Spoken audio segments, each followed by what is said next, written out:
Praise be to His holy name. கர்த்தருடைய பரிசுத்த நாமத்துக்கு ஸ்தோத்திரம். దేవుని పరిశుద్ధ నామమునకు స్తోత్రములు. This year the Lord has given 186 brothers and 202 sisters for water baptism. இந்த வருஷத்திலே 186 சகோதரர்களும் 202 சகோதரிகளும் தண்ணீர் ஞானஸ்தான சத்தியத்துக்கு கீழ்ப்படியும்படியாய் தேவன் உதவி செய்திருக்கிறார். 186 సహోదరులు 202 సహోదరులు నీటి బాప్తిస్మమునకు లోబడి ఉంటున్నారు. Totally 388 obey the Lord in waters of baptism. So you all praise God for that. மொத்தமாக 388 பேர் தண்ணீர் ஞானஸ்தான சத்தியத்திலே கர்த்தருக்கு கீழ்ப்படிந்தார்கள். அதற்காக நாம் எல்லாரும் கர்த்தரை ஸ்தோத்திரம் பண்ணுவோம். 388 ఆ బాప్తిస్మ ఆత్మల దేవుడు మనకు అనుగ్రహించినందుకే మనమందరం దేవుని కృతజ్ఞతా స్తోత్రం చేద్దాము. Praise the Lord. Hallelujah. Hallelujah. Hallelujah. Hallelujah. Praise the Lord. Praise the Lord. Praise be to His holy name. கர்த்தருடைய பரிசுத்த நாமத்துக்கு ஸ்தோத்திரம். దేవుని పరిశుద్ధ నామమునకు స్తోత్రములు.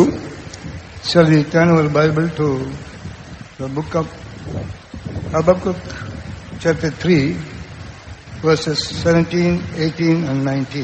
ஆபகுக் 3ஆம் அதிகாரத்துக்கு நேராக நம்முடைய வேதங்களை திருப்பி 17, 18 மற்றும் 19ஆம் வசனங்களை வாசிப்போம். ఇదన ధ్యాన వాక్యముగా హబక్కుకు 3వ అధ్యాయము 17, 18 వాక్యములు చదువుకుందాము. அத்திமரம் துளிர் விடாமற் போனாலும் திராட்சை செடிகளில் பழம் உண்டாகாமற் போனாலும் ஒலிவ மரத்தின் பலன் அற்று போனாலும் வயல்கள் தானியத்தை விளைவியாமற் போனாலும் கிடையில் ஆட்டு மந்தைகள் முதலற்று போனாலும் தொழுவத்திலே மாடு இல்லாமற் போனாலும் நான் கர்த்தருக்குள் மகிழ்ச்சியாயிருப்பேன், என் இரட்சிப்பின் தேவனுக்குள் களி கூறுவேன். ஆண்டவராகிய கர்த்தர் என் பலன், அவர் என் கால்களை மான்கால்களை போலாக்கி உயரமான ஸ்தலங்களில் என்னை நடக்க பண்ணுவார். இது நெகிதோத் என்னும் வாத்தியத்தில் வாசிக்க ராகத்தலைவனுக்கு ஒப்புவிக்கப்பட்ட சங்கீதம். అంజూరపు చెట్లు పూయకుండినను, ద్రాక్ష చెట్లు ఫలింపకపోయినను, ఒలీవ చెట్లు కాపులేకయుండినను, చేనిలోని పైరు పంటకు రాకపోయినను, గొర్రెలు దొడ్డిలో లేకపోయినను, సాలలో పశువులు లేకపోయినను, నేను యెహోవా యందు ఆనందించెదను, నా రక్షణకర్త అయిన నా దేవుని యందు నేను సంతోషించెదను. ప్రభువగు యెహోవాయే నాకు బలము, ఆయన నా కాళ్లను లేడి కాళ్ల వలె చేయును, ఉన్నత స్థలముల మీద ఆయన నన్ను నడువజేయును. Although the fig tree shall not blossom, neither shall fruit be in the vines, the labor of the olive fail, and the field shall eat no meat, the flock shall be cut off from the fold, and there shall be no herd in the stalls. Yet I will rejoice in the Lord, I will joy in the God of my salvation. The Lord God is my strength, and He will make my feet like hinds' feet, and He will make me to walk upon my high places, to the chief singer on my stringed instruments. Praise be to His holy name. கர்த்தருடைய பரிசுத்த நாமத்துக்கு ஸ்தோத்திரம். దేవుని పరిశుద్ధ నామమునకు స్తోత్రములు. Here Habakkuk says that he will rejoice in all circumstances. இங்கே ஆபகுக் தீர்க்கதரிசி சொல்லுகிற விஷயம் என்னவென்றால், எல்லா சூழ்நிலைகளிலும் நான் களி கூறுவேன் என்று சொல்லுகிறான். ఇక్కడ హబక్కుకు ప్రవక్త చెప్తున్నాడు, అన్ని పరిస్థితుల్లో నేను సంతోషముగా ఉంటున్నాను. Although the fig tree shall not blossom, neither shall fruit be in the vines, the labor of olive shall fail, and the field shall yield no meat, the flock shall be cut off from the fold, and there shall be no herd in the stall. He says, yet I will rejoice. அத்திமரம் துளிர்விடாமல் போனாலும், திராட்சை செடிகளில் பழம் உண்டாகாமல் போனாலும், ஒலிவ மரத்தின் பலன் அற்று போனாலும், வயல்கள் தானியத்தை விளைவியாமல் போனாலும், கிடையில் ஆட்டு மந்தைகள் முதலற்று போனாலும், தொழுவத்திலே மாடு இல்லாமல் போனாலும், நான் கர்த்தருக்குள் மகிழ்ச்சியா இருப்பேன் என்று அவன் சொல்லுகிறான். అంజూరపు చెట్లు పూయకుండినను, ద్రాక్ష యొక్క ఫలములు ఫలించకపోయినప్పటికీ, తర్వాత ఈ యొక్క ఒలివ చెట్లు అది కాపు కాయనప్పటికీ, ఆ యొక్క గొర్రెల దొడ్డిలో ఆ యొక్క మంద లేనప్పటికీ, ఆ యొక్క పరిస్థితి అన్నిట్లో నేను యెహోవాకు అందు సంతోషించున్నానని చెప్పుచున్నాడు. He says, I will rejoice in the Lord, I will joy in the God of my salvation. நான் கர்த்தருக்குள் மகிழ்ச்சியா இருப்பேன், என் ரட்சிப்பின் தேவனுக்குள் களி கூறுவேன் என்று அவன் சொல்லுகிறான். నేను యెహోవా యందు సంతోషించున్నాను, నా రక్షణకర్త అయిన దేవుని యందు నేను ఆనందిస్తున్నానని చెప్పుచున్నాడు. How can a man rejoice like that? எப்படி ஒரு மனிதனால் இப்படி களி கூற முடியும்? ఎప్పుడు ఒక మానవుడు ఇటువంటి పరిస్థితిలో సంతోషించగలడు? For example, the man is suffering from sickness for a long time and he has no deliverance, and even until death he is suffering. How can he rejoice unless he is healed? உதாரணமாக, ஒரு மனிதன் நீண்ட நாட்களாக வியாதிப்பட்டிருக்கிறான். அவனுடைய வியாதியிலிருந்து அவனுக்கு விடுதலை இல்லை. மரண பரியந்தமும் அந்த வியாதியினால் அவன் உபத்திரவப்படுத்தப்படுகிறான். அவன் சுகம் பெறுகிற வரைக்கும் எப்படி அவனால் மகிழ்ச்சியா இருக்க முடியும்? ఉదాహరణంగా ఒక వ్యక్తి వ్యాధి పడినట్లయితే ఆ యొక్క వ్యాధిలో దీర్ఘకాలం అతడు కష్టపడుతూ మరణ సంభవములు మరణం వరకు ఆ యొక్క వ్యాధిలో అనుభవిస్తూ జీవిస్తున్నప్పుడు ఆయన ఎలాగూ సంతోషించగలడు? When you are suffering from sickness for such a long time, how can he say that you rejoice? நீங்கள் ஒரு நீண்ட நாட்களாக ஒரு வியாதியினால் கஷ்டப்பட்டு கொண்டிருக்கும் போது நான் களி கூறுவேன், நான் மகிழ்ச்சியா இருப்பேன் என்று எப்படி சொல்ல முடியும்? దీర్ఘకాలంగా నీవు వ్యాధితో దుఃఖపడి కష్టపడుతున్నప్పుడు నేను సంతోషించుచున్నానని నువ్వు ఎలాగూ చెప్పగలవు?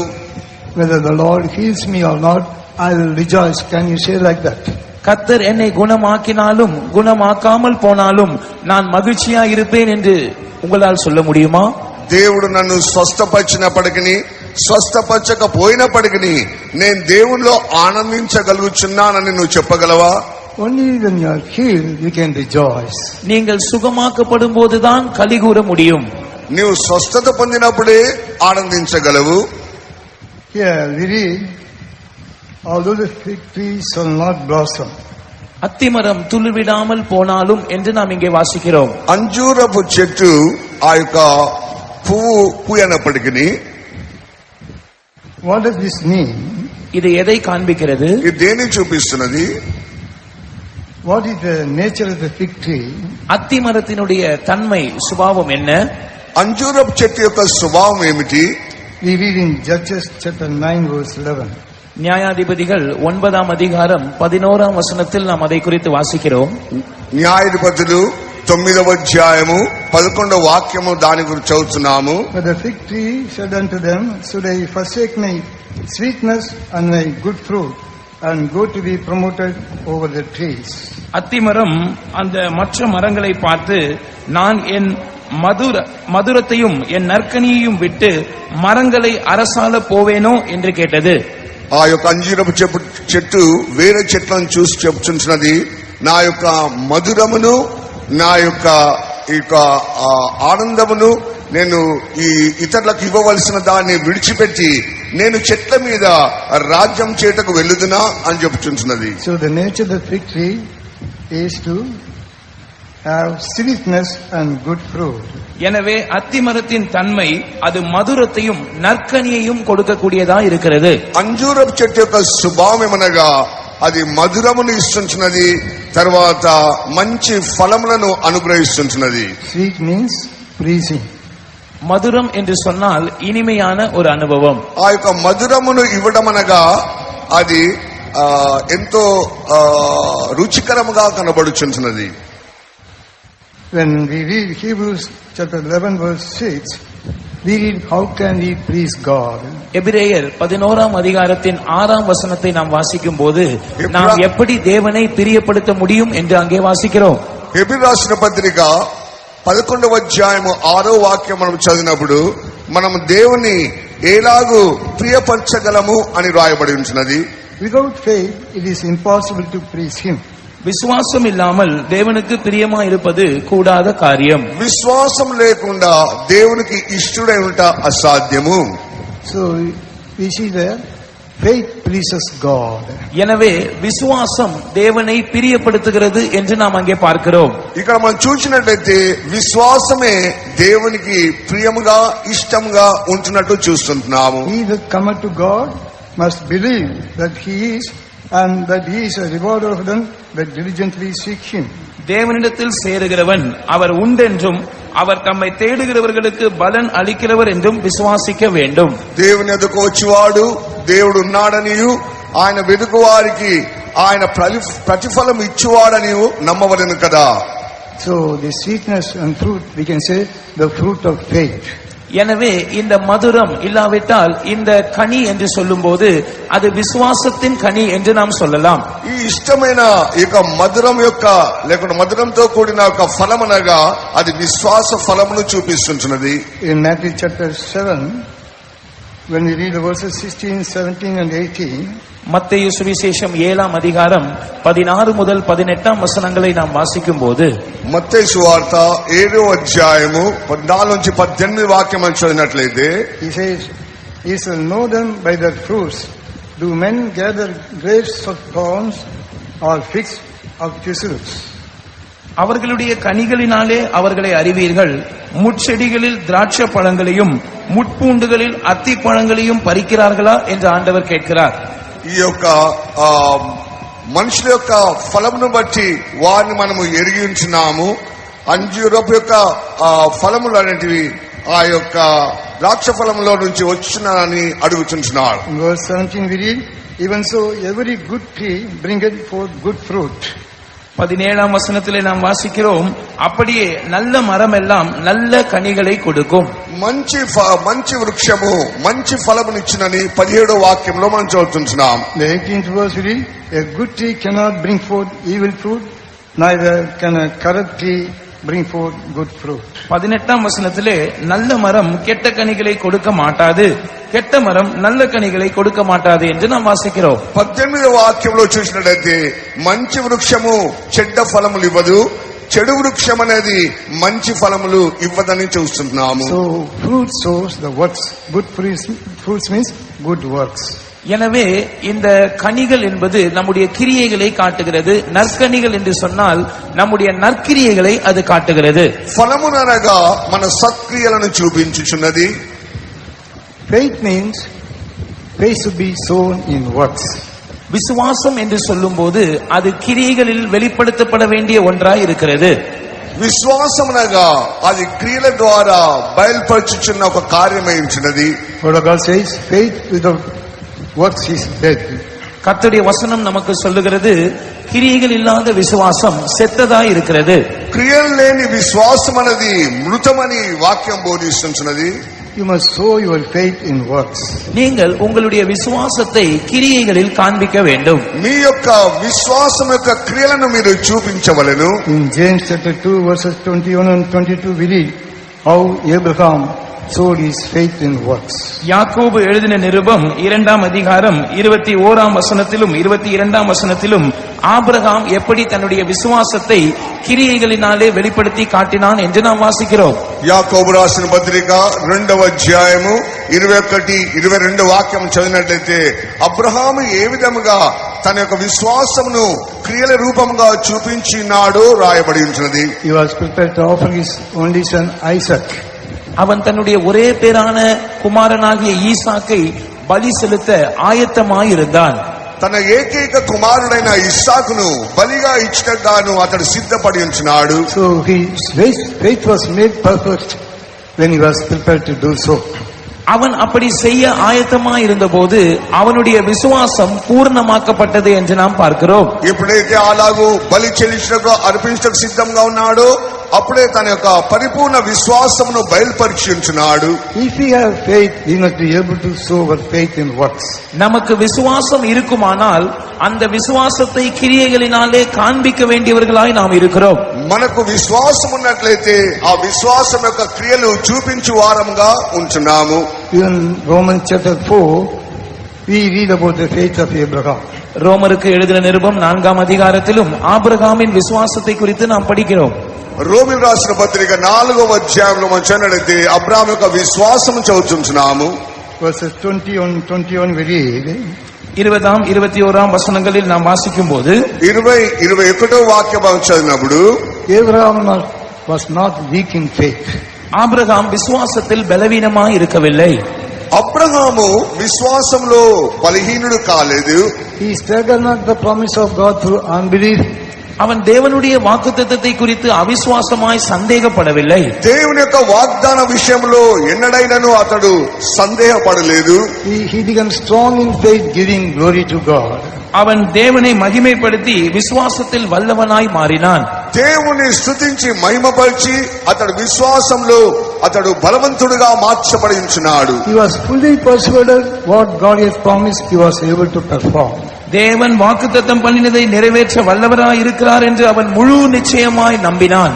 వాగ్దానం చేసిన దేవుడు నిశ్చయంగా నెరవేర్స్తాడని అతడు పూర్తిగా నమ్మి ఉంచున్నాడు. We must believe the promise of God. நாம் தேவனுடைய வாக்குத்தத்தத்தை விசுவாசிக்க வேண்டும். మనమందరం కూడా దేవుని యొక్క వాగ్దానములందు విశ్వాసం ఉంచవలెను. When we have sickness, we must believe surely he will heal me. நமக்கு வியாதி உண்டாயிருக்கும் சமயங்களில் நிச்சயமாக அவர் என்னை சுகமாக்குவார் என்று நாம் விசுவாசிக்க வேண்டும். మనము వ్యాధి యొక్క పడకలో వ్యాధి యొక్క పరిస్థితిలో ఉన్నప్పుడు నా దేవుడు నిశ్చయంగా నన్ను స్వస్థపరుస్తాడని ఒక విశ్వాసం మనకు ఉండవలెను. You know, in Matthew chapter 9 we read when in verses 27 to 29 how two blind men came to Jesus and cried for their mercy. மத்தேயு சுவிசேஷம் 9ஆம் அதிகாரம் 27ஆம் வசனத்திலிருந்து 29ஆம் வசனம் வரைக்கும் நாம் வாசிக்கும் போது 2 குருடர்கள் இயேசுவினிடத்தில் வந்து தங்களுக்கு இறங்கும்படியாக அவரை நோக்கி கேட்டுக்கொண்டதை நாம் அறிந்திருக்கிறோம்.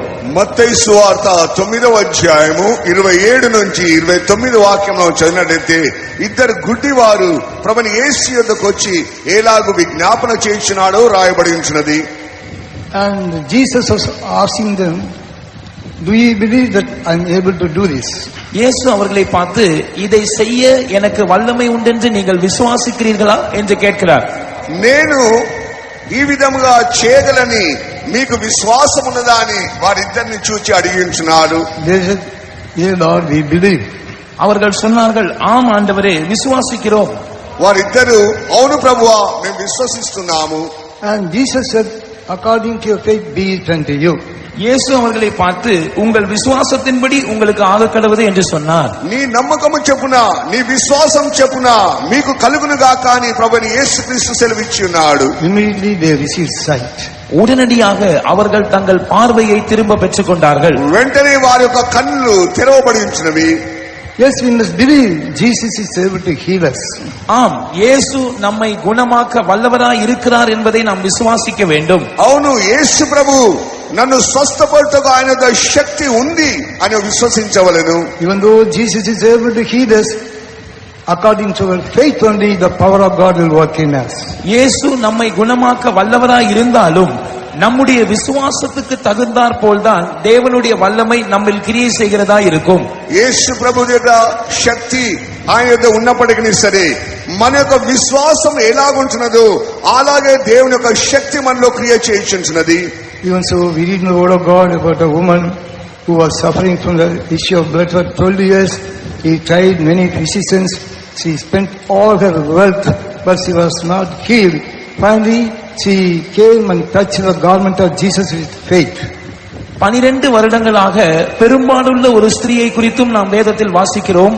அவள் தன்னுடைய ஆஸ்தியை எல்லாம் வைத்தியர்களிடத்தில் செலவழித்தும் அவளுடைய வியாதி நீங்காமல் கடைசியாக இயேசுவினிடத்தில் வந்து அவருடைய வஸ்திரத்தை விசுவாசத்தோடு தொட்டதை நாம் அறிந்திருக்கிறோம். 12 సంవత్సరాల నుండి రక్తస్రావం గల స్త్రీ తన వ్యాధి చేత కష్టపడుచు తన రక్తమంతా పోయినప్పటికీ స్వస్థత కలగనప్పుడు ప్రభుని యేసు యొద్దకు వచ్చి తన యొక్క వస్త్రపు యొక్క చెంగును ముట్టి ఉంచినది. Immediately power proceeded from Jesus and healed her. உடனடியாக இயேசுவினிடத்திலிருந்து வல்லமை புறப்பட்டு அவளை குணமாக்கினது. వెంటనే ప్రభువు యొద్ద నుంచి ప్రభావం బయలుదేరి ఆ యొక్క శక్తి ద్వారా ఆమెకు స్వస్థత కలిగించినది, రక్తము ఆగిపోయించినది. Praise be to His holy name. கர்த்தருடைய பரிசுத்த நாமத்துக்கு ஸ்தோத்திரம். దేవుని పరిశుద్ధ నామమునకు స్తోత్రం కలుగుగాక. In these days we see many of the children of God do not have faith for divine healing. இந்த நாட்களில் நாம் பொதுவாக காண்கிற விஷயம் என்னவென்று சொன்னால், பல தேவனுடைய பிள்ளைகளும் தெய்வீக சுகத்தின் மேல் விசுவாசம் இல்லாதவர்களாய் இருக்கிறார்கள். ఈ దినముల్లో అనేక దేవుని యొక్క ప్రజలు విశ్వాసులు అనేకులు దైవిక స్వస్థ నిలబడటం గాను కష్టపడుచున్నారు. Many of the children of God are departing from faith. தேவனுடைய பிள்ளைகளில் பலரும் விசுவாசத்தை விட்டு விலகி போகிறார்கள். అనేకులు కూడా దేవుని యొక్క శక్తిని గ్రహించకుండా విశ్వాసం నుండి తొలగిపోవారుగా ఉంటున్నారు. In 1 Timothy chapter 4 verse 1 we read, முதலாம் தீமோத்தேயு 4ஆம் அதிகாரத்தில் முதல் வசனத்திலே நாம் வாசிக்கிறோம். మొదటి తిమోతి 4వ అధ్యాయము మొదటి వాక్యం చదివినప్పుడు, in the later times some shall depart from the faith, giving heed to seducing spirits and doctrines of the devil. பிற்காலங்களில் பலரும் வஞ்சிக்கிற ஆவிகளுக்கும் பிசாசுகளின் உபதேசங்களுக்கும் செவி கொடுத்து விசுவாசத்தை விட்டு விலகி போவார்கள் என்று வாசிக்கிறோம். అనేకులు దయ్యం యొక్క బోధలోను ఆ యొక్క దయ్యం యొక్క క్రియల్లో మనసు పెట్టి వారు విశ్వాసం నుండి తొలగిపోతున్నారని రాయబడి ఉన్నది. Especially they don't have faith for divine healing. குறிப்பாக தெய்வீக சுகத்தின் மேல் அவர்களுக்கு விசுவாசம் இருப்பதில்லை. సాధారణంగా చెప్పవాలంటే, క్లుప్తంగా చెప్పవాలంటే వారికి దైవిక స్వస్థత మీద విశ్వాసం లేదు. Fig tree shows to have faith on for divine healing. அத்திமரம் என்று சொல்லும் போது தெய்வீக சுகத்தின் மேல் விசுவாசம் உள்ளவர்களா இருக்கிற அனுபவத்தை அது காட்டுகிறது. అంజూరపు చెట్టు అని చెప్పినప్పుడు విశ్వాసం మీద దైవిక స్వస్థతను అనుభవించే ఒక కార్యమును ప్రజలను చూపించుచున్నది. Whether the fig tree blossom or not, that means whether others have faith for divine healing or not, I will have faith for divine healing. அத்திமரம் துளிர் விடாமல் போனாலும், அதாவது மற்றவர்களுக்கு தெய்வீக சுகத்தின் மேல் விசுவாசம் இருந்தாலும் இல்லாவிட்டாலும் நான் தெய்வீக சுக சத்தியத்தின் மேல் விசுவாசம் உள்ளவளாய் இருப்பேன். ఆ యొక్క అంజూరపు చెట్టు ఫలించలేదని చెప్పిన పువ్వు పూయలేదని చెప్పినప్పుడు అది నీకు విశ్వాసం ఉన్నప్పటికీ విశ్వాసం లేనప్పటికీ నేను యొక్క దైవిక స్వస్థత మీద నేను నిలబడి చూపించదనని సంతోషించే ఒక అనుభవం బోధిస్తున్నది. Don't look at the faith of others. மற்றவர்களுடைய விசுவாசத்தை நீங்கள் நோக்கி பார்க்க வேண்டாம். వేరే వారి యొక్క విశ్వాసమును చూడకూడదు. Others may have faith or may not have faith. மற்றவர்களுக்கு விசுவாசம் இருக்கலாம், இல்லாமலும் போகலாம். ఈ యొక్క వేరే యొక్క విశ్వాసమును చూసినట్లయితే ఈ అనుభవం నీకు చాలదు. But what he should say, ஆனால் இயேசு என்ன சொன்னார்? what we should say, what I should say, ஆனால் நாம் என்ன சொல்ல வேண்டும்? మనమేమి చెప్పవలెను? I will have faith in Jesus of healing and I will get healed and rejoice in the Lord. நான் இயேசுவின் மேல் தெய்வீக சுகத்திற்காக விசுவாசம் வைப்பேன். நான் தெய்வீக சுகத்தை பெற்றுக்கொண்டு கர்த்தருக்குள் களி கூறுவேன். నేను దైవిక స్వస్థత మీద విశ్వాసం ఉంచుచున్నాను. దైవిక స్వస్థతను అనుభవించేంత వరకు కూడా దేవుని యొక్క సన్నిధిలో నేను ఆనందంతో జీవించనని చెప్పవలెను. Yes, only when we get healed we can rejoice in the Lord. ஆம், நாம் சுகமாக்கப்படும் போது மாத்திரமே நாம் கர்த்தருக்குள் மகிழ்ச்சியா இருக்க முடியும். అవును, మనము స్వస్థత పొందినప్పుడు నిశ్చయంగా దేవునిలో మనము సంతోషించగలుగుచున్నాము. Praise be to his holy name. கர்த்தருடைய பரிசுத்த நாமத்துக்கு ஸ்தோத்திரம். దేవుని పరిశుద్ధ నామమునకు స్తోత్రములు. Although the fig tree blossom or not, அத்திமரம் துளிர் விடாமல் போனாலும், ఆ యొక్క అంజూరపు చెట్టు పూలు పూయనప్పటికీ, although others may depart from faith, மற்றவர்கள் விசுவாசத்தை விட்டு விலகி போனாலும், ఇతరులు వారి యొక్క విశ్వాసం నుండి తొలగిపోయినప్పటికీ, although others do not have faith for divine healing, I will have faith. I will fight a good fight of faith and keep my faith and get healed and I will rejoice in the Lord. மற்றவர்கள் தெய்வீக சுகத்தின் மேல் விசுவாசம் வைக்காமல் போனாலும் நான் தெய்வீக சுகத்தின் மேல் விசுவாசம் உள்ளவனாய் இருந்து என்னுடைய விசுவாசத்தை காத்துக்கொண்டு விசுவாசத்தின் நல்ல போராட்டத்தை போராடி தெய்வீக சுகத்தை பெற்றுக்கொண்டு நான் கர்த்தருக்குள் மகிழ்ச்சியாய் இருப்பேன். ఇతరులు దైవిక స్వస్థత మీద విశ్వాసం లేనప్పటికీ నేను దైవిక స్వస్థత వరకు నిలబడి ఆ యొక్క విశ్వాసంతో కూడా స్వస్థతను నేను పొందుకొందునని ఒక ధైర్యంతో ఉండవలెను. So always look at Jesus. எனவே எப்பொழுதும் நாம் இயேசுவை நோக்கி பார்ப்போமாக. ఎల్లప్పుడూ యేసు ప్రభువును మనము తేరి చూడవలెను. As we read in Hebrews chapter 12 verse 1, எபிரேயர் 12ஆம் அதிகாரம் முதல் வசனத்தில் நாம் வாசிக்கிறது போல, హెబ్రీ రాసిన పత్రిక 12వ అధ్యాయం మొదటి వాక్యంలో మనం చదివినట్లుగా, looking unto Jesus we must run our race patiently. இயேசுவை நோக்கி பார்த்து நம்முடைய ஓட்டத்தை நாம் பொறுமையோடு ஓட வேண்டும். విశ్వాసం కర్తయు దాన్ని కొనసాగించి ముగించే యేసు వైపు తేరి చూచి ఓర్పుతో మన పందెంలో పరిగెత్తవలెను. Let us trust in the Lord for divine healing. He will never fail us. நாம் தெய்வீக சுகத்துக்காக கர்த்தர் மேல் நம்முடைய நம்பிக்கையை வைப்போமாக. அவர் நம்மை ஒருபோதும் கைவிட மாட்டார். దైవిక స్వస్థత మీద మన విశ్వాసం ఉంచుదుము గాక. దేవుడు ఎన్నడైనా మన సిగ్గుపడనివ్వడు. And secondly, he says, neither fruit in the vine. அடுத்ததாக அவர் சொல்லுகிறார், திராட்சை செடியிலே பலன் இல்லாமல் போனாலும். రెండవది ద్రాక్ష చెట్టు ఫలం ఇవ్వనప్పటికీ. What is the nature of vine? திராட்சை செடியினுடைய தன்மை என்ன? ద్రాక్ష చెట్టు యొక్క స్వభావం ఏమిటి? Which we read in Judges chapter 9 verse 13. நியாயாதிபதிகளின் புஸ்தகம் 9ஆம் அதிகாரம் 13ஆம் வசனத்தில் நாம் வாசிக்கிறது போல, న్యాయాధిపతులు 9వ అధ్యాయము 13వ వాక్యంలో చదివినప్పుడు, And the vine said unto them, should I leave my vine which cheereth God and man and go to be promoted over the trees? அதற்கு திராட்சை செடி, தேவர்களையும் மனுஷரையும் மகிழ பண்ணும் என் ரசத்தை நான் விட்டு மரங்களை அரசால போவேனோ என்றது. దేవుణ్ణి మనుషులను సంతోష పెట్టడం విడిచిపెట్టి నేను చెట్ల మీద రాజ్యం చేయుదునా అని అడుగుచున్నది. So vine means cheering God and cheering man. எனவே திராட்சை செடி என்று சொல்லும்போது அதன் ரசம் தேவனையும் மனுஷர்களையும் மகிழ பண்ணக்கூடியதா இருக்கிறது. ద్రాక్ష చెట్టనగా దేవుణ్ణి మనుషులను ఆనందము లేకుంటే సంతోషం పెట్టే ఒక స్వభావం ఉంచున్నది. Regarding Jesus we read, இயேசுவை குறித்து நாம் வாசிக்கிறோம். యేసు ప్రభువును చూసినప్పుడు in Proverbs chapter 8 verse 30, நீதிமொழிகளின் புஸ்தகம் 8ஆம் அதிகாரம் 30ஆம் வசனம், సామెతలు 8వ అధ్యాయము 9వ వాక్యంలో చదివినప్పుడు, he says, then I was by him as one brought up with him, and I was daily his delight, rejoicing always before him. நான் அவர் அருகே செல்ல பிள்ளையாயிருந்தேன், நித்தம் அவருடைய மனமகிழ்ச்சியாயிருந்து எப்பொழுதும் அவர் சமூகத்தில் களி கூர்ந்தேன் என்று வாசிக்கிறோம். నేను ఒక ముద్దు బిడ్డగా ఆయన ఎదుట ఉంచున్నాను, నేను ఎల్లప్పుడూ ఆయనందు సంతోషిస్తున్నాను, ఆయన ముందు నేను ఒక ఆనందంతో అనుభవిస్తున్నానని చెబుతుంటున్నాడు. Jesus was also rejoicing, and he also became his daily delight of the Father. இயேசுவும் கூட அனுதினமும் களி கூர்ந்து கொண்டிருந்தார். அது மாத்திரமல்ல, அவர் பிதாவுக்கு மனமகிழ்ச்சியாக இருந்தார். యేసు ప్రభు తన జీవితంలో అతడు సంతోషించడం మాత్రమే కాదు, తండ్రి ఎదుట అతడు ఎంతగానో తండ్రికి ఆనందకరముగా జీవించుచున్నాడు. So Jesus gave joy both to God the Father and man. எனவே பிதாவாகிய தேவனுக்கும் மனுஷர்களுக்கும் இயேசு சந்தோஷத்தை கொடுக்கிறவராய் இருந்தார். తండ్రి అయిన దేవునికి మనుషులకును ప్రభుని యేసుక్రీస్తు సంతోషకరముగా జీవించున్నాడు. He gives joy to man. We are man. God has given us, and Jesus has given us his joy. நாம் தான் மனுஷர்களாய் இருக்கிறோம். இயேசு அவருடைய சந்தோஷத்தை நமக்கு கொடுக்கிறவராய் இருக்கிறார். మనము మనుషులమైంచున్నాము, కానీ యేసు ప్రభు తన సంతోషమును మనకిచ్చువాడుగా ఉంటున్నాడు. He has given us the joy of salvation.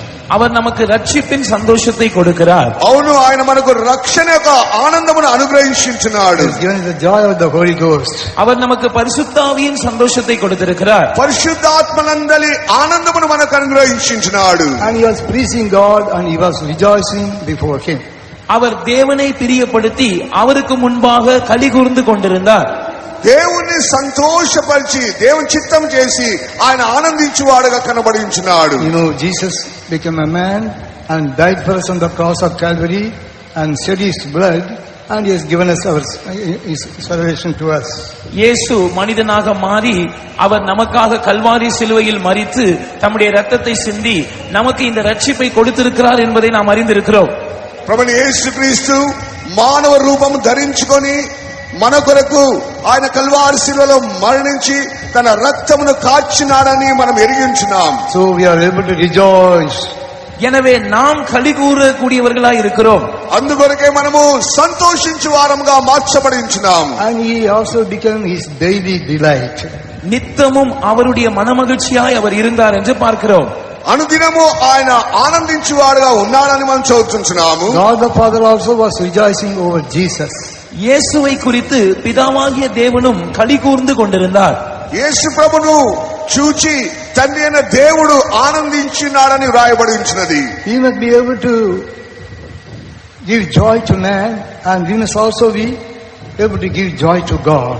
நாம் தேவனுக்கும் சந்தோஷத்தை கொடுக்கக்கூடியவர்களாய் இருக்க வேண்டும், மனிதர்களுக்கும் சந்தோஷத்தை கொடுக்கக்கூடியவர்களாய் இருக்க வேண்டும். మనము ఈ లోకంలో దేవునికి మనుషులకును సంతోషం ఇచ్చువారముగా ఉండవలెను. How the God the Father can rejoice? எப்படி பிதாவாகிய தேவன் நம்மேல் களி கூற முடியும்? ఎప్పుడు దేవుడు తండ్రి అయిన దేవుడు మనం చూచి సంతోషించుచున్నాడు? In a parable we read in Luke chapter 15 verse 32. லூக்கா 15ஆம் அதிகாரம் 32ஆம் வசனத்தில் ஒரு ஓமையிலே நாம் இப்படி வாசிக்கிறோம். లూకా సువార్త 15వ అధ్యాయము 32వ వాక్యంలో ఉపమానములో చూస్తున్నాము. It was meet that we should make merry and be glad, for this thy brother was dead and is alive again, and was lost and is found. உன் சகோதரனாகிய இவனோ மரித்தான், திரும்பவும் உயிர்த்தான், காணப்படாமல் போனான், திரும்பவும் காணப்பட்டான், ஆனபடினாலே நாம் சந்தோஷப்பட்டு மகிழ்ச்சியாயிருக்க வேண்டுமே என்று சொன்னான். నీ సహోదరుడు మరణించుచున్నాడు, తిరిగి లేచాడు, నీ సహోదరుడు కనబడకుండా పోయినాడు, మనం తిరిగి కనుగొనించున్నాము కనుక మనము సంతోషించి ఆనందించాలి అని చెప్తున్నాడు. We can say when a backslider returns back, then God the Father will rejoice. ஒரு பின்மாற்றக்காரன் மனம் திரும்பி வரும்போது பிதாவாகிய தேவன் களி கூறுகிறார் என்று நாம் சொல்லலாம். ఒక వెనుకబడిపోయిన వ్యక్తి తిరిగి యేసు యొద్దకు వచ్చినట్లయితే తండ్రి అయిన దేవుడు సంతోషించువాడుగా ఉంటున్నాడు. These days we see many are in a backsliding state. இந்த நாட்களில் அநேகரும் பின்வாங்கி போன நிலவரத்தில் இருக்கிறதை நாம் பார்க்கிறோம். దుఃఖకరమేమనగా ఈ దినములో అనేకులు విశ్వాసులు దేవుని యొక్క ప్రజలు వెనుకబడిపోతున్నారు. Whether other backsliders may return to the Lord or not, I will return to the Lord and I will rejoice. பின்வாங்கி போன மற்றவர்கள் கர்த்தரிடத்தில் திரும்புகிறார்களோ இல்லையோ, நான் கர்த்தரிடத்தில் திரும்பி வந்து நான் களி கூறுவேன். వెనుకబడిపోయిన వారు తిరిగి దేవుని యొద్దకు ప్రభు యొద్దకు వస్తున్నారా లేదా అది ముఖ్యమైనది కాదు. నేను తిరిగి నా దేవుని యొద్దకు వచ్చేదను అని విశ్వాసంతో రావలెను. If you are in a backsliding state, you can never rejoice. நீங்கள் ஒரு பின்மாற்ற நிலவரத்தில் இருந்தால் உங்களால் ஒருபோதும் சந்தோஷமாயிருக்க களி கூற முடியாது. వెనుకబడిపోయిన జీవితంలో నీ జీవించి ఉన్నట్లయితే నువ్వు ఎన్నడైనను సంతోషించనేరవు. What we read in Jeremiah chapter 3 verse 22. எரேமியா 3ஆம் அதிகாரம் 22ஆம் வசனத்தில் நாம் என்ன வாசிக்கிறோம்? ఇర్మియా 3వ అధ్యాయము 22వ వాక్యంలో మనం ఏం చదువుతున్నాము? Return ye backsliding children, and I will heal your backslidings. சீர்கெட்ட பிள்ளைகளே திரும்புங்கள், நான் உங்கள் சீர்கேடுகளை குணமாக்குவேன். భ్రష్టులైన పిల్లలారా తిరిగి నా యొద్దకు రండి, మీ యొక్క విశ్వాసం నేను బాగు చేస్తానని చెప్తున్నాడు. So what we must say? Behold, we come unto thee, for thou art the Lord our God. அதற்கு நாம் என்ன சொல்ல வேண்டும்? இதோ உம்மிடத்தில் திரும்பி வருகிறோம், நீரே எங்கள் தேவனாகிய கர்த்தர். మనమేమి చెప్పవలను దేవునితోని? ప్రభువా నీవే నా దేవుడవు, నేను నీ యొద్దకే వచ్చేదనని చెప్పవలను. Are you in a backslidden state? நீங்கள் ஒரு பின்மாற்ற நிலவரத்தில் இருக்கிறீர்களா? నువ్వు వెనుకబడిపోయిన యొక్క పరిస్థితిలో ఉంటున్నావా? Return unto the Lord, and God the Father will rejoice over thee. கர்த்தரிடத்தில் நீங்கள் திரும்பி வாருங்கள், பிதாவாகிய தேவன் உங்கள் பேரில் களி கூர்ந்து மகிழ்வார். ఈ ఉదయ కాలమున దేవుని యొద్దకు తిరిగి రమ్ము, దేవుని నిన్ను చూచి ఆనందించువాడుగా ఉంటున్నాడు. And he will heal your backsliding. அவர் உங்கள் சீர்கேடுகளை இல்லாவிட்டால் பின்மாற்றத்தை குணமாக்குவார். నీ వెనుకబడిపోయిన జీవితమును అతడు ప్రభువు బాగు చేయువాడైంచున్నాడు. The nature of the vine is cheering God and cheering man. திராட்சை ரசத்தினுடைய தன்மை அது தேவனையும் மனுஷரையும் களிப்பாக்குகிறது. ద్రాక్షరసమనగా అది దేవుణ్ణి మనుషులను సంతోషపెట్టునదైంచున్నది. Yes, whether others cheer God and man or not, I will cheer God and man, and I will rejoice. மற்றவர்கள் தேவனை களிகூற பண்ணுகிறார்களோ இல்லையோ, நான் தேவனையும் மனுஷரையும் மகிழ பண்ணி நான் கர்த்தருக்குள் மகிழ்ச்சியா இருப்பேன். ఇతరులు దేవుని మనుషులను సంతోషపెట్టుచున్నారా లేదా అది నాకు తెలియదు, కానీ నేను మాత్రము దేవుణ్ణి మనుషులందరినీ సంతోషపెట్టి నేను సంతోషంగా జీవించదనని చెప్పవలెను. Whether there is fruit in the vine or not, I will rejoice in the Lord. திராட்சை செடி பலன் கொடாமல் போனாலும் நான் கர்த்தருக்குள் மகிழ்ச்சியா இருப்பேன். ద్రాక్ష చెట్టు వలె మనము దేవునిలో ఎల్లప్పుడూ ఆనందించు వారంగా ఫలించు వారంగా ఉండవలెను. Others come back to the Lord or not, I will return unto the Lord and I will rejoice. மற்றவர்கள் கர்த்தரிடத்தில் திரும்பி வந்தாலும் வராமல் போனாலும் நான் கர்த்தரிடத்தில் திரும்பி வந்து நான் கர்த்தருக்குள் மகிழ்ச்சியாய் இருப்பேன். వేరే వారు దేవుని యొద్దకు వస్తున్నారా లేదా నాకు తెలియదు, నేను మాత్రము దేవుని యొద్దకు వచ్చి నేను ఆనందించెదను. Not only we should cheer God, we must also cheer man. நாம் தேவனை மகிழ பண்ணுவது மாத்திரமல்ல, நாம் மனுஷரையும் மகிழ பண்ணுகிறவர்களாக இருக்க வேண்டும். మనం దేవుని సంతోషపరచు వారం మాత్రమే కాకుండా మన మనుషులందరినీ కూడా సంతోషపెట్టు వారంగా ఉండవలెను. In 3 John chapter 4 verse we read in 3 John verse 40, I have no greater joy than to hear that my children walk in truth. என்னுடைய பிள்ளைகள் சத்தியத்திலே நடக்கிறார்கள் என்று கேள்விப்படுகிற சந்தோஷத்தை பார்க்கிலும் வேறொரு சந்தோஷம் எனக்கு இல்லை என்று 3 யோவான் 4 வசனத்திலே நாம் வாசிக்கிறோம்.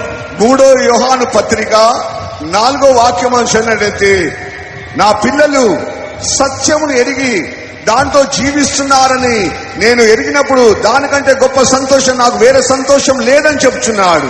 That means when we walk in truth, man will rejoice. அதாவது நாம் சத்தியத்திலே நடக்கும்போது மனுஷர்கள் நம் நிமித்தம் மகிழ்வார்கள்.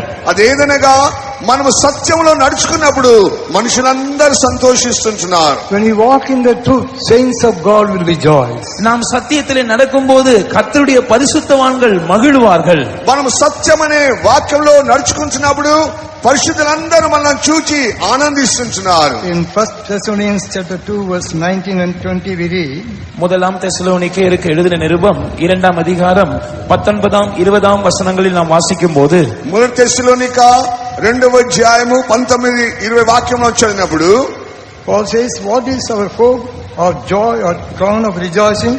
Are not even ye in the presence of the Lord Jesus Christ at his coming? எங்களுக்கு நம்பிக்கையும் சந்தோஷமும் மகிழ்ச்சியின் கிரீடமுமாய் இருப்பவர்கள் யார்? நம்முடைய கர்த்தராகிய இயேசு கிறிஸ்து வரும்போது அவருடைய சன்னிதானத்திலே நீங்கள் அல்லவா அப்படி இருப்பீர்கள். ప్రభువైన యేసుక్రీస్తు మహిమలో ప్రత్యక్షమైనప్పుడు మీరు ఆయన ఎదుట నిలబడినప్పుడే మా యొక్క సంతోషము మా యొక్క ఆనందం నిరీక్షణ అయి ఉంటుందని పరిశుద్ధ పౌలు చెప్పుచున్నాడు. He says, ye are our glory and joy.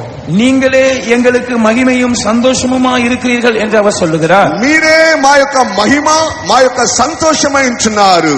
So when we get ready for the coming of the Lord, saints will rejoice over us. எனவே நாம் கர்த்தருடைய வருகைக்காக ஆயத்தப்படும் போது பரிசுத்தவான்கள் நம் பேரில் களி கூறுவார்கள். మనం ప్రభువైన యేసుక్రీస్తు యొక్క రాకడకు సిద్ధపడుచుంటున్నప్పుడు పరిశుద్ధులందరూ మనం చూసి సంతోషిస్తున్నారు. When we walk in the truth, saints of God will rejoice. நாம் சத்தியத்தில் நடக்கும்போது கர்த்தருடைய பரிசுத்தவான்கள் களி கூறுவார்கள். సత్యంలో మనం నడుచుకున్నప్పుడు పరిశుద్ధులందరూ ఆనందిస్తున్నారు. Whether there is fruit in the vine or not means whether others walk in the truth or not, I will walk upon the truth and I will rejoice. திராட்சை செடிகளில் பழம் உண்டானாலும் உண்டாகாமல் போனாலும் என்று சொல்லும்போது மற்றவர்கள் சத்தியத்திலே நடக்கிறார்களோ இல்லையோ நான் சத்தியத்திலே நடந்து நான் கர்த்தருக்குள் மகிழ்ச்சியா இருப்பேன். ద్రాక్ష ఫలం అని చెప్పినప్పుడు అది ఫలించినదా ఫలించలేదా అది ముఖ్యం కాదు. వేరే వారు సత్యంలో నడిచినప్పటికీ నడవపోయినప్పటికీ నేను మాత్రము సత్యంలో నడిచెదను అని తీర్మానం చేయవలెను. I will not only cheer man, I will also cheer God. God the Father will also rejoice over me. நான் மனுஷரை மாத்திரம் மகிழ பண்ணுவேன் என்றல்ல, நான் தேவனையும் மகிழ பண்ணுவேன். அதாவது பிதாவாகிய தேவனும் என் பேரில் களி கூர்ந்து மகிழுவார். నేను మనుషులను మాత్రమే సంతోషపరచడం కాకుండా నా యొక్క దేవుడు కూడా పరిపూర్ణంగా నా యందు సంతోషపడు విధముగా నేను జీవించెదను. In Zephaniah chapter 3 verse 17 we read, Zephaniah 3 அதிகாரத்தின் 17 வசனத்திலே நாம் வாசிக்கிறோம். జెఫనియా 3వ అధ్యాయం 17వ వాక్యంలో మనం చదువుతున్నాము. He will rejoice over thee with joy and he will joy over thee with singing. அவர் உன் பேரில் சந்தோஷமாய் மகிழ்ந்து உன் பேரில் கம்பீரமாய் களி கூறுவார் என்று வாசிக்கிறோம். ఆయన నీ యందు బహుగా సంతోషించి ఆయన ఆనందించువాడుగా ఉంటున్నాడు. Yes, dear son of God, God the Father also should rejoice over us. ஆம், அருமையான தேவனுடைய பிள்ளைகளே, பிதாவாகிய தேவனும் கூட நம்மை பார்த்து களி கூற வேண்டும். అవును ప్రియమైన దేవుని బిడ్డలారా, దేవుడు మనల్ని చూచి ఒక పరిపూర్ణమైన ఆనందమును అనుభవించవలెను. That is the nature of the vine. அதுதான் திராட்சை செடியினுடைய தன்மை. అదే ద్రాక్ష చెట్టు యొక్క స్వభావమైనది. I will make God rejoice and I will make man also rejoice. நான் தேவனையும் களிகூர்ந்து மகிழ பண்ணுவேன், மனுஷரையும் மகிழ பண்ணுவேன். నేను దేవుని సంతోషపరచెదను, మనుషులను కూడా నేను సంతోషపరచెదను. His vine also shows the love. திராட்சை செடி என்று சொல்லும் போது அது அன்பையும் கூட காட்டுகிறது. ద్రాక్ష చెట్టు అని చెప్పినప్పుడు అది దేవుని ప్రేమను బోధిస్తున్నది. In Song of Solomon chapter 1 verse 2 we read, உன்னத பாட்டு 1ஆம் அதிகாரத்தின் 2ஆம் வசனத்தில் நாம் வாசிக்கும் போது పరమగీతములు 1వ అధ్యాయము 2వ వాక్యము చదివినప్పుడు, let him kiss me with the kisses of mouth, for thy love is better than wine. அவர் தமது வாயின் முத்தங்களால் என்னை முத்தமிடுவாராக, உமது நேசம் திராட்சரசத்தை பார்க்கிலும் இன்பமானது.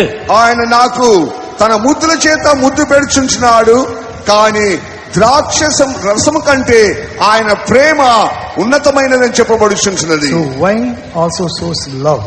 எனவே திராட்சரசம் என்பது அன்பையும் கூட காட்டுகிறது. ద్రాక్షరసం అనగా దేవుని ప్రేమను చూపిస్తున్నది. Jesus said, love thy God and also love thy neighbor. இயேசு உன் தேவனாகிய கர்த்தரிடத்தில் நீ அன்பு கூறுவாயாக என்றும், உன்னிடத்தில் நீ அன்பு கூறுகிறது போல பிறனிடத்திலும், அதாவது உன் சகோதரனிடத்திலும் நீ அன்பு கூறுவாயாக என்றும் சொன்னார்.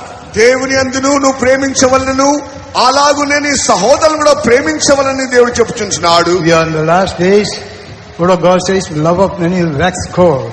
நாம் கடைசி நாட்களில் இருக்கிறோம். கர்த்தருடைய வசனம் சொல்லுகிற காரியம் என்னவென்றால், இந்த கடைசி நாட்களில் அநேகருடைய அன்பு தணிந்து போகும். మనం అంత్య దినములో వచ్చించున్నాము, అనేకుల యొక్క ప్రేమ చల్లారిపోతున్నట్లుగా చూస్తుంటున్నాం. Whether others love God or not, I will love and I will rejoice. மற்றவர்கள் தேவனிடத்தில் அன்பு கூறுகிறார்களோ இல்லையோ, நான் தேவனிடத்தில் அன்பு கூறுவேன், நான் களி கூறுவேன். వేరే వారు దేవుని ప్రేమిస్తున్నారా ప్రేమించడం లేదా అది నాకు అవసరం లేదు, కానీ నేను మాత్రము నా దేవుణ్ణి ప్రేమించి నేను ఆనందించెదను. Whether others love me or not, I will love them. மற்றவர்கள் என்னை நேசிக்கிறார்களோ இல்லையோ, நான் அவர்களை நேசிப்பேன். ఇతరులు నన్ను ప్రేమిస్తున్నారా లేదా అది నాకు ముఖ్యం కాదు, నేను అందరినీ ప్రేమించెదను. In 2 Corinthians chapter 12 verse 15, 2 கொரிந்தியர் 12ஆம் அதிகாரத்தின் 15ஆம் வசனத்தை நாம் பார்க்கும்போது, 2 కొరింథీ 12వ అధ్యాయము 15వ వాక్యం చదివినప్పుడు, Paul says, and will very gladly spend and be spent for you, though the more abundantly I love you, the less I be loved. ஆதலால் நான் உங்களில் எவ்வளவு அதிகமாய் அன்பு கூறுகிறேனோ அவ்வளவு குறைவாய் உங்களால் அன்பு கூறப்பட்டிருந்தாலும் மிகவும் சந்தோஷமாய் நான் உங்கள் ஆத்துமாக்களுக்காக செலவு பண்ணவும் செலவு பண்ணப்படவும் விரும்புகிறேன் என்று பரிசுத்த பவுல் சொல்லுகிறார். నేను ఎంతగా మిమ్మల్ని ప్రేమిస్తున్నానో మీరు అంతగా కొరతగాను మీరు ప్రేమిస్తున్నారా? నేనైతే మీ కొరకు ప్రాణం పెంచుటకును ప్రాణం పోయిటకును మిమ్మల్ని ప్రేమించువాడని ఉంచున్నానని పశ్చిమ పౌలు చెబుతున్నాడు. That means whether others love me or not, I will love them. அதனுடைய அர்த்தம், மற்றவர்கள் என்னை நேசிக்கிறார்களோ இல்லையோ, நான் அவர்களை நேசிப்பேன். ఇతరులు నన్ను ప్రేమిస్తున్నారా లేదా అది నాకు తెలియదు, కానీ నేను మాత్రము అందరినీ ప్రేమించదను. Others love towards us may decrease, but our love towards them should increase. நம் பேரில் மற்றவர்கள் வைத்திருக்கிறதான அன்பு ஒருவேளை குறையலாம், ஆனால் நாம் அவர்கள் பேரில் வைத்திருக்கிறதான அன்பு அது பெருகிக் கொண்டே இருக்க வேண்டும். ఇతరులు మనల్ని ప్రేమించడంలో వారు తగ్గిపోవచ్చును, కానీ నేను ఇతరులను ప్రేమించడంలో ఎల్లప్పుడూ ఎదిగిపోయేదను. Do we love others? நாம் மற்றவர்களை நேசிக்கிறோமா? మనం ఇతరులను ప్రేమించుచున్నామా? Whether others love us or not, whether others hate us, do we love them? மற்றவர்கள் நம்மை நேசித்தாலும் நேசிக்காவிட்டாலும், ஒருவேளை மற்றவர்கள் நம்மை பகைத்தாலும் நாம் அவர்களை நேசிக்கிறோமா? ఇతరులు మనం ప్రేమిస్తున్నారా ప్రేమించడం లేదా, లేనట్టయితే వారు మన మీద పగపట్టినప్పటికీ సరే మనము వారిని ప్రేమించుచున్నామా? There may not be fruit in the vine, others may not have that love, but you must love them, and then only you can rejoice. திராட்சை செடிகளில் ஒருவேளை பழம் உண்டாகாமல் போகலாம், ஒருவேளை மற்றவர்கள் நம்மை நேசிக்காமல் போகலாம், ஆனால் நாம் அவர்களை நேசிக்க வேண்டும். அப்பொழுதுதான் நாம் மகிழ்ச்சியாய் இருக்க முடியும். మనం ద్రాక్ష యొక్క చెట్టు అనేది ఫలములు ఉండవచ్చును, అయితే ఇతరులు మనం ప్రేమించినా సరే మనం ప్రేమించకపోయినా సరే మనము మాత్రము దేవుని ద్వారా ఇతరులను ప్రేమించి మనము సంతోషించవలెను. The word of God, we read about Joseph and his brethren, even though all his brethren hated him, but Joseph loved them. கர்த்தருடைய வசனத்திலே நாம் யோசேப்பையும் அவனுடைய சகோதரரையும் குறித்து படிக்கிறோம்.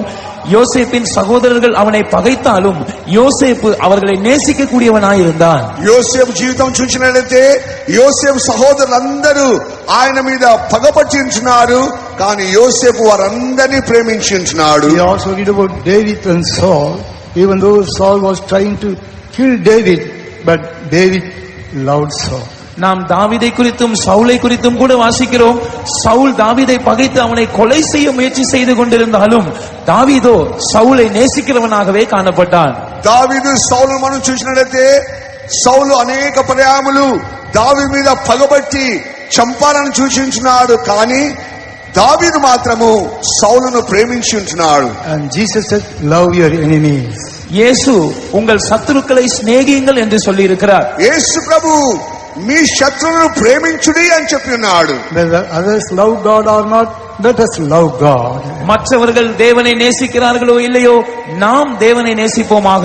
ఇతరులు దేవుని ప్రేమిస్తున్నారా లేదా మనకు తెలియదు, కానీ మనము దేవుని ప్రేమించవలెను. Whether others love us or not, let us love them. மற்றவர்கள் நம்மை நேசிக்கிறார்களோ இல்லையோ நாம் அவர்களை நேசிப்போமாக. ఇతరులు మనల్ని ప్రేమిస్తున్నారా లేదా మనకు తెలియదు, కానీ మనము ఇతరులను ప్రేమించవలెను. Whether there is fruit in the vine or not, I will love them and I will rejoice. திராட்சை செடியில் பழம் உண்டானாலும் உண்டாகாமற் போனாலும் நான் அவர்களை நேசிப்பேன், நான் மகிழ்ச்சியாயிருப்பேன். ద్రాక్ష చెట్టు ఫలములు ఫలించినప్పటికీ సరే ఫలించకపోయినప్పుడు సరే నేను మాత్రము అందరినీ ప్రేమించదనని చెప్పవలెను. Praise be to His holy name. கர்த்தருடைய பரிசுத்த நாமத்துக்கு ஸ்தோத்திரம். దేవుని పరిశుద్ధ నామ స్తోత్రం కలుగుగాక. And again Habakkuk says, labor of all shall fail. தொடர்ந்து ஆபகுக் சொல்லும்போது ஒலிவ மரத்தின் பலன் அற்று போனாலும், ఒలివ చెట్టు కాపు లేకున్నప్పటికీ, What is its nature of olive? இந்த ஒலிவ மரத்தினுடைய தன்மை என்ன? ఒలివ చెట్టు యొక్క స్వభావం ఏమిటి? We read in Judges chapter 9 verse 9. நியாயாதிபதிகள் 9ஆம் அதிகாரம் 9ஆம் வசனத்தில் நாம் அதை குறித்து வாசிக்கும் போது, న్యాయాధిపతులు 9వ అధ్యాయము 9వ వాక్యం చదివినప్పుడు, The olive tree said unto them, should I leave my fatness wherewith by me they honored God and man, and go to be promoted over the trees. அதற்கு ஒலிவ மரம், தேவர்களும் மனுஷரும் புகழுகிற என்னிலுள்ள என் கொழுமையை நான் விட்டு மரங்களை அரசால போவேனோ என்றது. నేను మనుషుల యొక్క పొగడతలను వారి యొక్క కార్యములను చూచుకొని నేను ఇతరుల మీద ఆ యొక్క రాజ్యము చెట్ల మీద రాజ్యం చేదునా అని అడుగుచున్నది. So fatness wherewith they honor God and man. தேவர்களும் மனுஷரும் புகழுகிற என்னிலுள்ள என் கொழுமை. మనుషులను దేవుని పొగడమే అది క్రొవ్వు పదార్థంతో క్రొవ్వు పట్టిన యొక్క పరిస్థితిని బోధిస్తున్నది. We must also honor God and man. நாமும் தேவனையும் மனுஷரையும் கனப்படுத்த வேண்டும். మనం ఎల్లప్పుడూ దేవుణ్ణి మనుషులందరినీ గణపరచడం నేర్చుకొనవలెను. For that we need fatness. அதற்கு நமக்கு கொழுமை அவசியமா இருக்கிறது. దానికి క్రొవ్వు అవసరమైంచినది. This fatness we receive through the word of God. இந்த கொழுமையை நாம் கர்த்தருடைய வசனத்தின் மூலமாக பெற்றுக்கொள்கிறோம். ఈ కొవ్వు పదార్థం అనేది దేవుని యొక్క వాక్యం వల్ల మనం పొందగలుగుచున్నాము. Psalm 63 verses 5 and 6, David says, my soul shall be satisfied with marrow and fatness. 63ஆம் சங்கீதம் 5ஆம் 6ஆம் வசனங்களில் தாவீது சொல்லும்போது, நினத்தையும் கொழுப்பையும் உண்டது போல என் ஆத்துமா திருப்தியாகும் என்று சொல்லுகிறார். 53వ కీర్తన 5-6 వాక్యంలో మనం చదివినట్లయితే దేవుని యొక్క వాక్యం ద్వారా అది కొవ్వైన పదార్థము నాకు లభించునని చెబుతున్నది. My mouth shall praise thee with joyful lips. என் வாய் ஆனந்த களிப்புள்ள உதடுகளால் உம்மை போற்றும். నా యొక్క ఆ యొక్క పెదవులనేటివి ఆనందముతో అధికముగా అది కొవ్వు పచ్చినట్లుగా ఆనందిస్తున్నా అని చెబుతున్నాడు. எப்பொழுது? ఎప్పుడు? He says, when I remember thee upon my bed and meditate on thee in the night watches. என் படுக்கையின் மேல் நான் உம்மை நினைக்கும் போது ராஜாமங்களில் உம்மை தியானிக்கிறேன் என்று அவர் சொல்லுகிறார். నేను పడక మీద ఉంచినప్పుడు నా యొక్క రాజా మహల్లో నేను దేవుని గురించి ధ్యానించదనని చెప్పుచున్నాడు. So when we meditate the word of God, we have this fatness, our soul is satisfied with fatness. எனவே நாம் கர்த்தருடைய வசனத்தை தியானிக்கும் போது நமக்கு இந்த கொழுமை கிடைக்கிறது. நம்முடைய ஆத்மா கொழுமையினால் திருப்தியாக்கப்படுகிறது. అవును, దేవుని యొక్క వాక్యమును మనం ధ్యానించినప్పుడు మనకు క్రొవ్వు దొరికినట్లుగా ఉంటున్నది. ఆ యొక్క క్రొవ్వు పదార్థం మనకు లభించి ఆనందించే వారంగా ఉంటున్నాము. So we must have this fatness in us, and we must be able to make others rejoice by feeding the word of God. நாம் இந்த கொழுமையை நமக்குள் உடையவர்களாய் இருந்து கர்த்தருடைய வசனத்தினால் அவர்களை போஷிப்பதின் மூலமாக மற்றவர்களை கலிகூர பண்ணக்கூடியவர்களாய் இருக்க வேண்டும். ఈ క్రొవ్వు పదార్థం మనకు దొరికిన తర్వాత మనము ఆ యొక్క వాక్యం ద్వారా మనం ఇతరులను మనం సంతోషపరచు వారంగా మార్చగలుగుతున్నాం. We must make, or we must give honor to man, and we must honor our Lord Jesus also.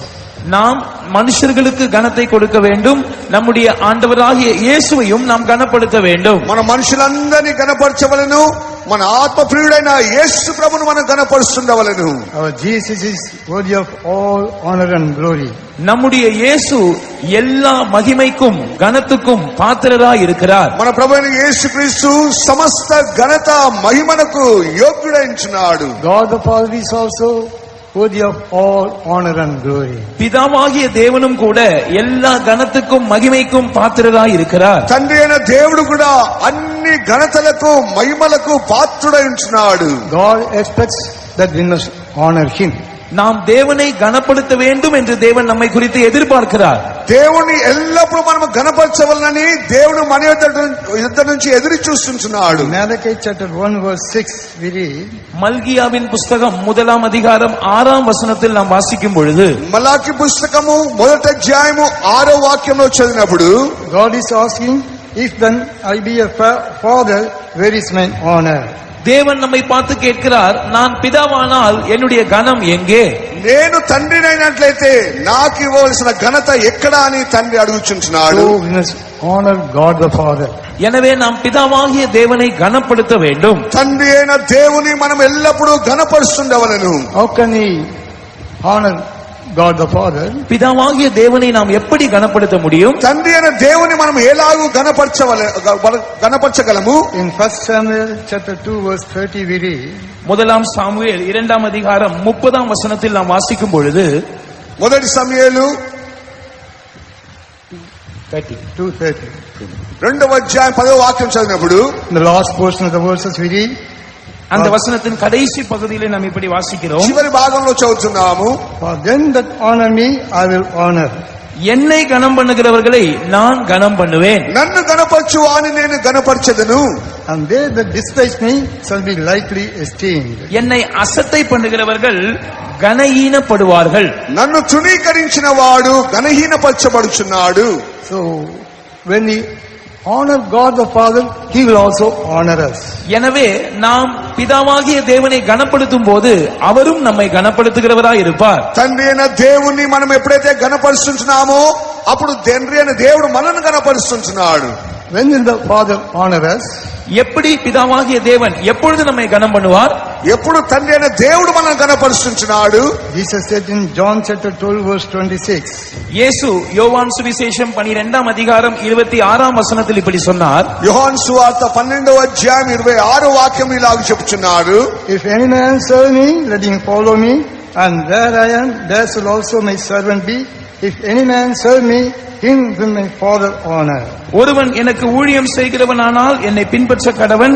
நான் எங்கே இருக்கிறேனோ அங்கே என் ஊழியக்காரனும் இருப்பான். ஒருவன் எனக்கு ஊழியம் செய்தால் அவனை பிதாவானவர் கனம் பண்ணுவார். ఒకడు నాకు సేవ చేసినట్లయితే తండ్రి అతని గణపరుస్తున్నాడు. నేను ఎక్కడున్నానో అక్కడ వాడు కూడా నివసించునని చెప్పబడుచున్నది. When we want to serve him, when we surrender ourselves to serve the Lord, then God the Father will honor us. நாம் அவருக்கு ஊழியம் செய்ய விரும்பி நாம் அவருக்கு ஊழியம் செய்ய நம்மை ஒப்பு கொடுக்கும் போது பிதாவாகிய தேவன் நம்மை கனம் பண்ணுவார். దేవుని యొక్క సేవను మనము గ్రహించి ప్రేమించి మనస్ఫూర్తిగా సేవ చేసినట్లయితే తండ్రి అయిన దేవుడు మనల్ని గణపరుస్తున్నాడు. In these days we need many servants of God. இந்த நாட்களில் நமக்கு அநேக கர்த்தருடைய ஊழியக்காரர்கள் தேவையா இருக்கிறார்கள். ఈ దినములో మనకు అనేక దైవ సేవకులు అవసరమైంచున్నారు. though many have calling to serve the Lord, they do not come for the ministry. பலருக்கும் தேவனுக்கு ஊழியம் செய்ய வேண்டும் என்கிற அழைப்பு உண்டாயிருக்கிறது, ஆனாலும் அவர்கள் இந்த ஊழியத்தை செய்யும்படியாக கடந்து வருகிறது இல்லை. అనేకులకు దేవుని యొక్క సేవను గురించిన పిలుపు ఉన్నది, కానీ వారు సేవకు బయలుదేరి రావడం లేదు. The nature of the olive tree is to honor God. ஒலிவ மரத்தின் சுபாவம் தேவனை கனப்படுத்துவது ஆகும். ఒలివ చెట్టు యొక్క స్వభావం దేవుని గణపరిచే స్వభావం. Do you want to serve the Lord? நீங்கள் கர்த்தருக்கு ஊழியம் செய்ய விரும்புகிறீர்களா? మీరు దేవునికి సేవ చేయాలని కోరుచుంటున్నారా? So God the Father will honor you. அப்படியானால் பிதாவாகிய தேவன் உங்களை கனம் பண்ணுவார். అప్పుడైతే దేవుడు తండ్రి అయిన దేవుడు నిన్ను గణపరుస్తున్నాడు. Let us honor God by serving Him. தேவனுக்கு ஊழியம் செய்வதன் மூலமாக நாம் தேவனை கனப்படுத்துவோமாக. మనము దేవునికి సేవ చేయటం ద్వారా మన తండ్రి అయిన దేవుని గణపరచుదము గాక. And Proverbs chapter 3 verse 9 we read, நீதிமொழிகள் 3ஆம் அதிகாரம் 9ஆம் வசனத்தில் நாம் வாசிக்கும் போது, సామెతలు 3వ అధ్యాయము 9వ వాక్యం చదివినప్పుడు, honor the Lord with thy substance and with the first fruits of thine increase. உன் பொருளாலும் உன் எல்லா விளைவின் முதல் பலனாலும் தேவனை கனம் பண்ணு. నీకు కలిగిన సమస్తములో మొదటి ఫలమును దేవునికి అనుగ్రహించి నువ్వు దేవుని గణపరచుము. Literally speaking, in those days they brought all the first fruits of the earth and they gave it to God, they honored Him. அந்த நாட்களில் நாம் பார்க்கும்போது ஜனங்கள் தங்களுடைய நிலத்தில் விளைந்ததான கனிகளில் முதற் பலன்களை கர்த்தருக்கு கொண்டு வந்து அதை கர்த்தருக்கு காணிக்கையாக செலுத்தினதின் மூலமாக கர்த்தரை கனப்படுத்துவது வழக்கமாக இருந்தது. ముందున్న కాలంలో పాత విశ్వాసులు అనేకులు వారికి దొరికిన సమస్తంలో దశం భాగమును వాళ్ళకు దొరికిన ఫలములన్నీ కూడా మొట్టమొదట దేవుని ఇంటికి దేవుని యొద్దకు తీసుకొచ్చి ఇచ్చేవారు. Even these days people of God are doing that. இந்த நாட்களிலும் தேவனுடைய ஜனங்கள் அதை செய்கிறார்கள். ఈ దినములో దేవుని యొక్క ప్రజలకు అది తెలియకుండా పోవచ్చున్నది. But first fruits means we must become first fruits. ஆனால் முதற் பலன்கள் என்று சொன்னால் நாம் முதற் பலன்களாய் மாற வேண்டும் என்பதை அது காட்டுகிறது. ప్రథమ ఫలం అనగా మొట్టమొదట మనమే ప్రథమ ఫలముగా మార్చబడవలెను. In Romans chapter 8 verse 23 we read, ரோமருக்கு எழுதின நிருபம் 8ஆம் அதிகாரம் 23ஆம் வசனத்தில் நாம் வாசிக்கும் பொழுது, రోమా 8వ అధ్యాయము 23వ వాక్యంలో చదివినప్పుడు, not only they but ourselves also which have the first fruits of the Spirit, even we ourselves grown within ourselves, waiting for the adoption to be the redemption of our body. அதுவும் அல்லாமல் ஆவியின் முதற் பலன்களை பெற்ற நாமும் கூட நம்முடைய சரீர மீட்பாகிய புத்திர ஸ்வீகாரம் வருகிறதற்கு காத்திருந்து நமக்குள்ளே தவிக்கிறோம். మనం కూడా ఆ యొక్క దత్తపుత్రత్వమైన ఆ యొక్క ప్రథమ ఫలముగా మార్చబడ నిమిత్తమై మనం కూడా దాని కొరకు కనిపెట్టుచున్నామని రాయబడి ఉంటున్నది. We are the first fruits of the Spirit. நாம் தான் ஆவியின் முதற் பலன்களாய் இருக்கிறோம். మనమే ఆత్మ సంబంధమైన ప్రథమ ఫలమై ఉంటున్నాము. And if you are the first fruits, you will always have the groaning in us for the redemption of the body. நாம் முதற் பலன்களாய் இருப்போமானால் நம்முடைய சரீர மீட்புக்காக நாம் எப்பொழுதும் ஏங்கி தவிக்கிறவர்களாய் இருப்போம். మనము ప్రథమ ఫలమైనట్లయితే మన దేహ విమోచన నిమిత్తమై ప్రతి సమయం కూడా మనము మూలుగుతూ మనము కనిపెడుచున్నాము. Let us not just offer the material things to the Lord and honor Him, but let ourselves become first fruits and honor God the Father. பொருள் சம்பந்தமான காரியங்களை கொடுத்து கர்த்தரை கனப்படுத்துவது மாத்திரம் போதாது, நாம் முதற் பலன்களாய் மாறி தேவனை கனப்படுத்த வேண்டும். దేవుడు మనకి ఇచ్చిన వస్తువులలో ప్రథమ ఫలము దేవుడికి ఇచ్చి గణపరచడం మాత్రమే కాకుండా మనమే ప్రథమ ఫలముగా మార్చబడి దేవుని మనం గణపరచవలెను. Whether others honor God or not, I will honor Him. மற்றவர்கள் தேவனை கனம் பண்ணுகிறார்களோ இல்லையோ, நான் அவரை கனம் பண்ணுவேன். ఇతరులు దేవుని గణపరుస్తున్నారా లేదా నాకు తెలియదు, నేను మాత్రము నా దేవుని గణపరచదనని చెప్పవలెను. In Isaiah 43 verse 23 we read, ஏசாயா 43ஆம் அதிகாரம் 23ஆம் வசனத்தில் நாம் வாசிக்கிறோம். యెషయా 43వ అధ్యాయము 23వ వాక్యంలో చదువుతున్నాము. the Lord says, Thou hast not brought me the small cattle or the burnt offerings, neither hast thou honored me with thy sacrifices.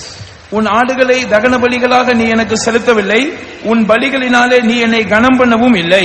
నీ యొక్క దహన బలి చేత నీ యొక్క బలుల చేత నీవు నాకు చెల్లించలేదు, గణపరచలేదు అని చెప్పుచున్నాడు. In those days we literally offered the animal sacrifice and they honored God. அந்த நாட்களிலேயே எழுத்தின்படியாக அவர்கள் மிருகங்களை பலி செலுத்தி தேவனை கனப்படுத்தினார்கள். ముందున్న కాలములో పాత కాలములో వారు బలులను ఆ యొక్క పశువులను తీసుకొచ్చి బలులను చెల్లించి దేవుని కనపరిచేవారు. In these days we must become sacrifice. இந்த நாட்களில் நாம் தாமே பலியாக மாற வேண்டும். ఈ దినములలో మనకు మనమే దేవునికి బలిగా మార్చబడవలెను. Then only God will be satisfied and he will be honored.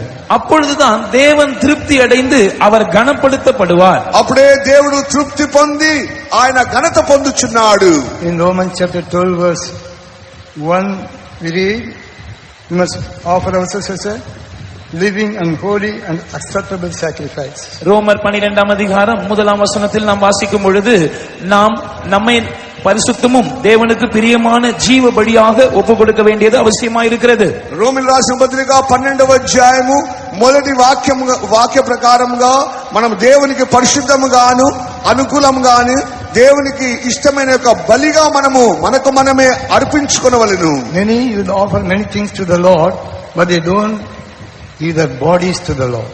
பலரும் தேவனுக்கு பல காரியங்களை காணிக்கையாக செலுத்துகிறார்கள், ஆனால் தங்களுடைய சரீரங்களை தேவனுக்கு அநேகர் ஒப்பு கொடுக்கிறது இல்லை. ఈ దినములో అనేకులు అనేక విధమైన కానుకలతో దేవుని గణపరుస్తున్నారు, కానీ వారి సొంత దేహమును దేవునికి అనుగ్రహించి గణపరచలేకపోతున్నారు. So you must present your body as a living and holy and acceptable sacrifice.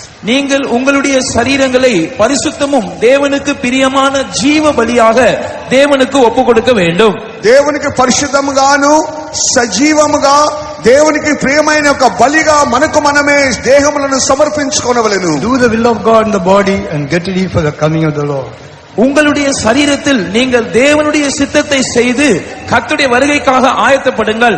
దేవుని యొక్క చిత్తమేదో ఎరిగి అలాగు చేసినట్లయితే దేవుని యొక్క రాకడకు మనకు మనమే సిద్ధపడగలుగుచున్నాము. Honor God and also honor man. நாம் தேவனை கனப்படுத்த வேண்டும், அதோடு கூட மனுஷரையும் கனம் பண்ண வேண்டும். మన దేవుని కనపరచవలెను, అదే సమయంలో మనుషులందరినీ కనపరచవలెను. In Proverbs 14:31 we read, நீதிமொழிகளின் புஸ்தகம் 14ஆம் அதிகாரம் 31ஆம் வசனத்தில் நாம் வாசிக்கும் பொழுது, సామెతలు 13వ అధ్యాయము 31వ వాక్యం చదివినప్పుడు, he that oppresses the poor reproach his maker, but he that honoreth him has mercy on the poor. தரித்திரனை ஒடுக்குகிறவன் அவனை உண்டாக்கினவரை நிந்திக்கிறான், தரித்திரனுக்கு தயவு செய்கிறவனோ அவரை கனம் பண்ணுகிறான். దరిద్రులను నిందించువాడు దేవుని అవమానపరుస్తున్నాడు, బీదలకు సహాయం చేసి అప్పించువాడు దేవుని గణపరచువాడైంచున్నాడు. Honor the poor. ஏழைகளை நாம் கனம் பண்ண வேண்டும். బీదలను గణపరచవలెను. Who is the poor? இந்த தரித்திரன் இல்லாவிட்டால் ஏழை யார்? ఈ యొక్క దరిద్రులుగా పిలబడుచున్న బీదలు ఎవరు? Paul says in 2 Corinthians chapter 6 verse 10, பரிசுத்த பவுல் 2 கொரிந்தியர் 6ஆம் அதிகாரம் 10ஆம் வசனத்தில் சொல்லும் பொழுது, 2 కొరింథీ 6వ అధ్యాయం 19వ వాక్యంలో పరిశుద్ధ పౌలు చెప్తున్నాడు, as sorrowful yet always rejoicing, as poor yet making many rich. துக்கப்படுகிறவர்கள் எண்ணப்பட்டாலும் எப்பொழுதும் சந்தோஷப்படுகிறவர்களாகவும், தரித்திரர் எண்ணப்பட்டாலும் அநேகரை ஐஸ்வர்யவான்கள் ஆக்குகிறவர்களாகவும், ఎల్లప్పుడు మేము దుఃఖపడుచున్నప్పటికీ ఇతరులను సంతోషపరచు వారముగా ఉంచున్నాము, మేము ఎల్లప్పుడూ దరిద్రులుగా ఉన్నప్పటికీ ఇతరులను మేము ధనవంతులుగా మార్చుచున్నాము. So this poor souls are consecrated servants of God. எனவே தரித்திரன் என்று சொல்லும்போது அது பிரதிஷ்டை பண்ணப்பட்டதான கர்த்தருடைய ஊழியர்களை காட்டுகிறது. ఈ బీదలు ఎవరనగా దేవునికి ప్రతిష్ఠించుకొని సేవ చేయుచున్న సేవకులైంచున్నారు. They became poor because of the consecration. தங்களுடைய பிரதிஷ்டை நிமித்தமாக அவர்கள் தரித்திரராக மாறினார்கள். దేవునికి తమ్ము తాము ప్రతిష్ఠించుకున్నందున వారు బీదలుగా మార్చబడి ఉంటున్నారు. So not only we must honor God, we must also honor the saints of God. எனவே நாம் தேவனை கனப்படுத்துவது மாத்திரமல்ல, நாம் கர்த்தருடைய பரிசுத்தவான்களையும் கனம் பண்ண வேண்டும். మనం దేవుని గణపరచడం మాత్రమే కాకుండా పరిశుద్ధులందరినీ మనం గణపరచుండవలెను. In 1 Timothy chapter 5 verse 17 we read, முதலாம் தீமோத்தேயு 5ஆம் அதிகாரம் 17ஆம் வசனத்திலே நாம் வாசிக்கிறோம், మొదటి తిమోతి 5వ అధ్యాయము 17వ వాక్యంలో చదివినప్పుడు, let the elders that rule over thee counted worthy of double honor, especially they who labor in the word and doctrine. திருவசனத்திலே பிரயாசப்படுகிறவர்களை மூப்பர்களை இரட்டிப்பான கனத்துக்கு பாத்திரராக எண்ண வேண்டும் என்று அங்கே சொல்லப்பட்டிருக்கிறது. ఇక్కడ మనం చూసినట్లయితే ఆ యొక్క కృపను గురించి కృపాసనం ఎదుట ఆ పెద్దలుగా పిలువబడుచున్న వారందరూ కూడా రెండంతలుగా ఘనతకు పాత్రులై ఉంటున్నారని చెప్పుచున్నారు. Elders who labor in the word of God, they are worthy of double honor. திருவசனத்தில் பிரயாசப்படுகிறதான மூப்பர்கள் அவர்கள் இரட்டிப்பான கனத்துக்கு பாத்திரராய் இருக்கிறார்கள். కృప చేత దేవుని యొక్క సేవ నిమిత్తమై వాక్యం నిమిత్తమై శ్రమపడే పెద్దలందరూ రెండంతలుగా ఘనపరచబడుచున్నారు. So how can we honor the saints of God? நாம் எப்படி கர்த்தருடைய ஊழியர்களை கனம் பண்ண முடியும்? దేవుని యొక్క సేవకులను మనం ఎలాగూ ఘనపరచవలెను? Not by just giving some offerings and gifts and pleasing them. Thereby we cannot honor them. அவர்களுக்கு ஏதோ காணிக்கையை இல்லாவிட்டால் சில வெகுமதிகளை கொடுப்பதன் மூலமாகவோ இல்லாவிட்டால் அவர்களை பிரியப்படுத்துவதன் மூலமாகவோ நாம் அவர்களை கனப்படுத்தி விட முடியாது. మనము కానుకలు ఇచ్చడం ద్వారానో లేకుంటే ఏదో ఒక బహుమానమును ఇచ్చి వారిని ప్రియపరిచే విధముగా ఉన్నందున గణపరిచినట్లు కాదు. In Hebrews 13 verse 17 we read, எபிரேயருக்கு எழுதின நிருபம் 13ஆம் அதிகாரம் 17ஆம் வசனத்தில் நாம் வாசிக்கிறோம். ఎబిరె రాసిన పత్రిక 13వ అధ్యాయము 17వ వాక్యంలో చదువుతున్నాము. obey them that have the rule over you. உங்களை நடத்துகிறவர்களுக்கு நீங்கள் கீழ்ப்படிந்து அடங்குங்கள். మీ పైనున్న నాయకులకు మీరు లోబడి వారికి అణిగి ఉండుడి. And submit yourselves, for they watch for your souls, and they that must give account, that they may do it with joy and not with grief. உங்களை நடத்துகிறவர்கள் உங்கள் ஆத்துமாக்களுக்காக உத்தரவாதம் பண்ணுகிறவர்களாய் விழுத்திருக்கிறவர்கள் ஆனபடியினால் அவர்கள் துக்கத்தோடு அல்ல சந்தோஷத்தோடு அதை செய்யும்படிக்கு அவர்களுக்கு கீழ்ப்படிந்து அடங்கியிருங்கள். మీ ఆత్మలను కాయుటకు మీ పైన పెట్టిన నాయకులు దుఃఖపడకుండా వారు సంతోషపడినట్లుగా వారి మాట విని వారికి లోబడి ఉండుడి అని చెప్పుచున్నాడు. So how can we honor the saints of God? எனவே நாம் எப்படி கர்த்தருடைய ஊழியர்களை கனப்படுத்த முடியும்? మనం ఎలాగో దేవుని యొక్క సేవకులను గణపరచగలము? We must honor God and also man. நாம் தேவனை கனப்படுத்த வேண்டும், மனுஷரையும் கனம் பண்ண வேண்டும். మనం దేవుని కనపరచవలెను, అలాగనే మనుషులందరినీ కనపరచవలెను. We cannot please the saints by giving them some offerings or gifts, but obeying them we honor them. நாம் ஏதோ காணிக்கைகளை அல்லது சில வெகுமதிகளை கொடுப்பதன் மூலமாக பரிசுத்தவான்களை கனம் பண்ணிவிட முடியாது. நாம் அவர்களுக்கு கீழ்ப்படிந்து அவ்விதமாக அவர்களை கனப்படுத்த வேண்டும். మనము కానుకలు బహుమానములు ఇచ్చి వారిని ప్రియపరిచే విధముగా కనబడినంత మాత్రము చాలదు. వారి మాటకు లోబడి విధేయత చూపించడం ద్వారా మీరు వారిని గణపరచువారుగా ఉంటున్నారు. The nature of holy means honoring God and honoring man.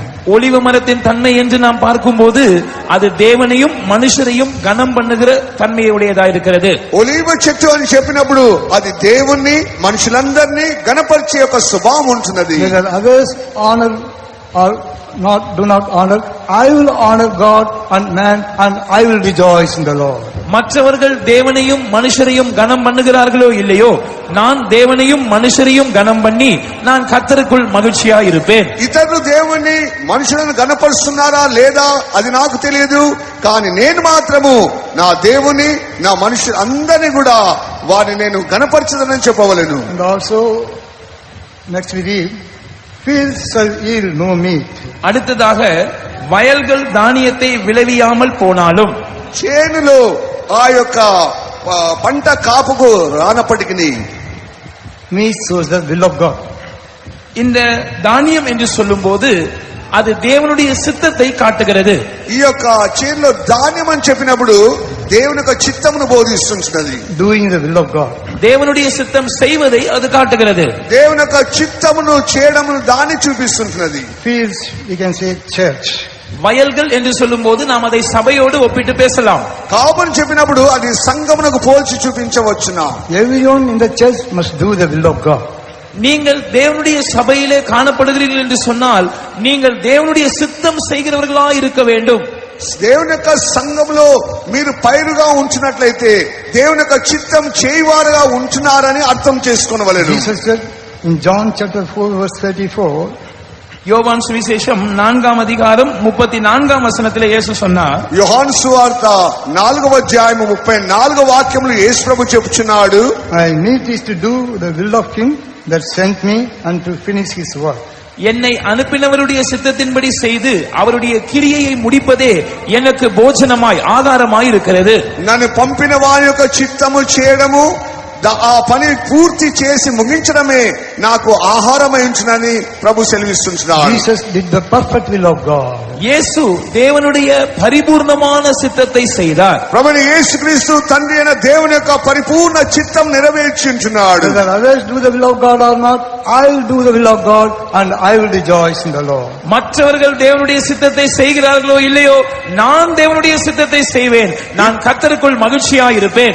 ఇతరులు దేవుని యొక్క చిత్తము చేయుచున్నారా లేదా నాకు తెలియదు, నేను మాత్రం దేవుని యొక్క చిత్తము చేసి దేవునిలో నేను ఆనందించదును. Only those who do the will of God can enter the kingdom of heaven. தேவனுடைய சித்தத்தை செய்கிறவர்கள் மாத்திரமே பரலோக ராஜ்யத்துக்குள் பிரவேசிக்க முடியும். దేవుని యొక్క చిత్తం చేయువారు మాత్రమే పరలోక రాజ్యంలో ప్రవేశిస్తున్నారు. That's what Jesus said in Matthew chapter 7 verse 21. இதைத்தான் இயேசு மத்தேயு சுவிசேஷம் 7ஆம் அதிகாரம் 21ஆம் வசனத்திலே சொல்லி இருக்கிறார். మత్తయి సువార్త 7వ అధ్యాయం 21వ వాక్యంలో ప్రభువైన యేసుక్రీస్తు సెలవిచ్చుచున్నాడు. Not everyone that saith unto me, Lord, Lord, shall enter in the kingdom of heaven, but he that doeth the will of my Father which is in heaven. பரலோகத்தில் இருக்கிற என் பிதாவின் சித்தத்தின்படி செய்கிறவனே அல்லாமல் என்னை நோக்கி கர்த்தாவே கர்த்தாவே என்று சொல்லுகிறவன் பரலோக ராஜ்யத்தில் பிரவேசிப்பதில்லை. ప్రభువా ప్రభువా అన్నవాడు ప్రతివాడు పరలోక రాజ్యం చేరడు గాని నా పరలోకమందు నా తండ్రి దేవుని చిత్తం చేయడు వారు మాత్రమే పరలోక రాజ్యంలో ప్రవేశించును. And First Thessalonians chapter 4 verse 3 we read, what is this will of God? முதலாம் தெசலோனிக்கேயர் 4ஆம் அதிகாரம் 3ஆம் வசனத்தில் இந்த தேவ சித்தம் என்ன என்பதை நாம் படிக்கிறோம். మొదటి తెస్సలోనిక 4వ అధ్యాయము 3వ వాక్యంలో వచ్చినట్లయితే దేవుని యొక్క చిత్తం ఏంటిదో అక్కడ రాయబడి ఉన్నది. This is the will of God, even your sanctification. நீங்கள் பரிசுத்தம் உள்ளவர்கள் ஆக வேண்டும் என்பதே தேவனுடைய சித்தமாய் இருக்கிறது. మీరు పరిశుద్ధులుగా ఉండడమే దేవుని యొక్క చిత్తం అని చెప్పబడుచున్నది. Holiness without which no man shall see the Lord. பரிசுத்தம் இல்லாமல் ஒருவனும் கர்த்தரை தரிசிப்பதில்லையே. పరిశుద్ధత లేకుండా ఎవరైనాను దేవుని చూడడు. Whether others do the will of God or not, I will do the will of God. மற்றவர்கள் தேவனுடைய சித்தத்தை செய்கிறார்களோ இல்லையோ நான் தேவனுடைய சித்தத்தை செய்வேன். ఇతరులు దేవుని యొక్క చిత్తం చేయుచున్నారా లేదా నాకు తెలియదు, నేను మాత్రము దేవుని యొక్క చిత్తం నెరవేర్చెదను. Whether others sanctify themselves or not, I will sanctify myself. மற்றவர்கள் தங்களை பரிசுத்தமாக்கிக் கொள்ளுகிறார்களோ இல்லையோ நான் என்னை பரிசுத்தமாக்கிக் கொள்ளுவேன். ఇతరులు తమ జీవితంలో తమకు తామే పరిశుద్ధపరచుకుంటున్నారా లేదా నాకు తెలియదు, నేను మాత్రము నేను ఎల్లప్పుడూ నన్ను నేనే పరిశుద్ధపరచుకొనదును. Whether feast, eat, meat or no meat, I will do the will of God and I will rejoice in the Lord. வயல்கள் தானியத்தை விளைவித்தாலும் விளைவியாமல் போனாலும் நான் கர்த்தருக்குள் மகிழ்ச்சியாயிருப்பேன், நான் தேவனுடைய சித்தத்தை செய்வேன்.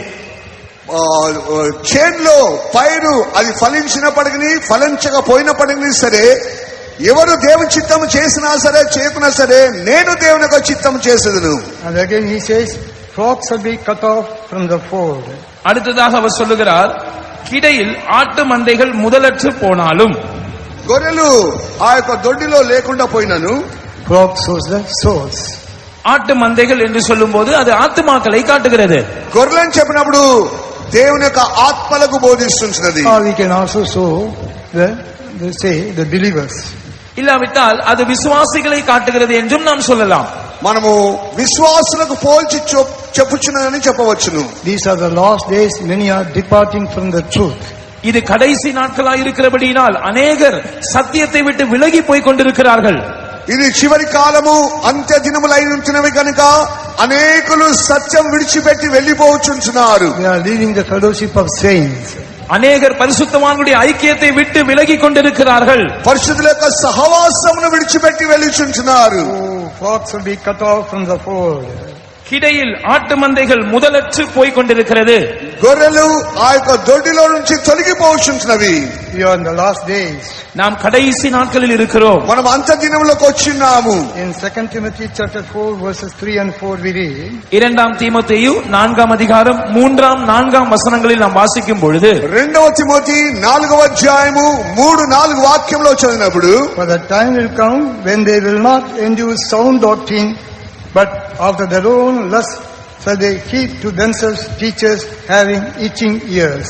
ஏனென்றால் அவர்கள் ஆரோக்கியமான உபதேசத்தை பொறுக்க மனதில்லாமல் செவித்தினம் உள்ளவர்களாகி தங்கள் சுய இச்சைகளுக்கேற்ற போதகர்களை தங்களுக்கு திரளாக சேர்த்துக் கொள்வார்கள். వారు ఆరోగ్యకరమైన ఆ యొక్క సత్యమైన ఉపదేశమునకు చెవివ్వక వారు దురుపదేశమునకు ఆ యొక్క లోకమున బోధలకు వారు చెవిస్తుంటున్నారు. And they shall turn away their ears from the truth and shall be turned into fables.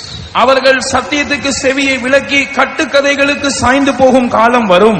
సత్యమునకు వారు చెవివ్వక దురుపదేశమునకు చెవిచ్చే కాలం వచ్చింటున్నది. Even those days we read Demas, he left the fellowship of saints. அந்த நாட்களிலேயே நாம் வாசிக்கிறோம் தேமா பரிசுத்தவான்களுடைய ஐக்கியத்தை விட்டு விலகி போனான். ఆ దినములోనే దేమా పరిశుద్ధులను విడిచిపెట్టి వెళ్లిపోయించున్నాడు. When he had the love of money, love of the flesh and love of the world, they depart from the truth and fellowship. அநேகருக்கு பண ஆசை இருக்கிறது, மாம்சத்தின் மேல் ஆசை இருக்கிறது, இந்த உலகத்தின் மேல் ஆசை இருக்கிறது. அவர்கள் சத்தியத்தை நேசிக்கிற அந்த அன்பை விட்டு சத்தியத்தை விட்டு விலகி போகிறார்கள். అనేకులు ఈ దినముల్లో డబ్బు ఆశ వారి కలుగుచున్నది, శరీర ఆశలు నెరవేర్చుకోవాలని కోరుచున్నారు. లోకమును ఆశించిన వారై వారు సత్యమును పరిశుద్ధులను విడిచిపెట్టి వెళ్లిపోచుంటున్నారు. When you read 1 John chapter 2 verse 19, முதலாம் யோவான் 2ஆம் அதிகாரம் 19ஆம் வசனத்தை நாம் வாசிக்கும் பொழுது, మొదటి యోహాను 2వ అధ్యాయం 19వ వాక్యం చదివినప్పుడు, they went out from us, but they were not of us. For if they had been of us, they would no doubt have continued with us. But they went out that they might be made manifest that they were not all of us. அவர்கள் நம்மை விட்டு பிரிந்து போனார்கள், ஆகிலும் அவர்கள் நம்முடையவர்களா இருக்கவில்லை. நம்முடையவர்களா இருந்திருந்தார்கள் ஆனால் நம்முடனே நிலைத்திருப்பார்களே. எல்லாரும் நம்முடையவர்கள் அல்ல என்று வெளியாகும்படிக்கே பிரிந்து போனார்கள். వారు మనల్ని విడిచిపెట్టి వెళ్లిపోయినారంటే వారు మనవారు కాదు. వారు మనతో మనవారైనట్లయితే వారు మనతోనే ఉండెదరు. వారు మనతోనే నిలిచి నవారే ఉంటున్నారు కనుక వారు మన విడిచిపెట్టి వెళ్లరని చెప్పుచుంటున్నాడు. Flocks will be cut off from the fold. வயலிலே ஆட்டு மந்தையிலே மந்தைகள் முதலற்று போனாலும், గొర్రెలు దొడ్డిలో తొలగిపోయినప్పటికీ, others may leave the fellowship, but I will not leave the fellowship. I will abide in this truth and fellowship, and I will rejoice in the Lord. மற்றவர்கள் இந்த சத்தியத்தில் நிலைத்திருப்பார்களோ அல்லது இதை விட்டு விலகுவார்களோ அது எனக்கு விஷயம் அல்ல. நான் இந்த சத்தியத்தை விட்டு, இந்த உபதேசத்தை விட்டு, இந்த ஐக்கியத்தை விட்டு விலகி போக மாட்டேன். இந்த ஐக்கியத்திலே நான் நிலைத்திருந்து கர்த்தருக்குள் மகிழ்ச்சியாயிருப்பேன். ఇతరులు ఈ సత్యంలో నిలిచిందిరా, ఇతరులు ఈ సత్యంను విడిచిపెట్టి పోయేదిరా, అది నాకు తెలియదు. కానీ నేను మాత్రము ఈ యొక్క సత్యములో నిలిచి నేను ఆ యొక్క పరిశుద్ధులకు సంతోషకరముగా జీవించెదను. And again he says, there shall be no herd in the stall. அடுத்ததாக அவர் சொல்லுகிறார், தொழுவத்திலே மாடு இல்லாமல் போனாலும். There shall be no herd. தொழுவத்திலே மாடு இல்லாமல் போனாலும். That's the herd shows the suffering life. மாடு என்பது பாடுபடுகிற ஜீவியத்தை காட்டுகிறது. We know the bullocks, they labor for the master. எருதுகள் தேவன் தன்னுடைய எஜமானுக்காக பாடுபடும் என்பதை நாம் அறிந்திருக்கிறோம். ఎద్దులు లేకుంటే పశువులు యజమాని నిమిత్తమే శ్రమపడే వాటిగా కనబడుచుంటున్నవి. They bear the burden and they labor for the master. அவைகள் சுமையை சுமந்து தங்களுடைய எஜமான்களுக்கு என்று பாடுபடுகிறவைகளாய் இருக்கின்றன. ఈ పశువులనేటివి వా యొక్క సాలలో ఉండి అవి యజమాని కొరకు శ్రమపడేవిగా కనబడుచున్నవి. That shows the life of suffering. இது பாடுகளின் ஜீவியத்தை காட்டுகிறது. ఇది శ్రమపడే యొక్క జీవితమును బోధిస్తున్నది. Many do not have the mind of suffering. அநேகருக்கு பாடுகளின் சிந்தை இருப்பதில்லை. అనేకులు శ్రమపడే యొక్క మనస్సు వారిలో లేదు. They don't want to suffer for the Lord. அவர்களுக்கு கர்த்தருக்காக பாடுபட விருப்பமில்லை. దేవుని నిమిత్తమై శ్రమపడే ఇష్టము వారికి లేదు. In Psalm 144 verse 14 we read, 144ஆம் சங்கீதம் 14ஆம் வசனத்தில் நாம் வாசிக்கும் பொழுது, 144వ కీర్తన 14వ వాక్యం చదివినప్పుడు, that our oxen may be strong to labor, that there be no breaking in nor going out, that there be no complaining in our streets.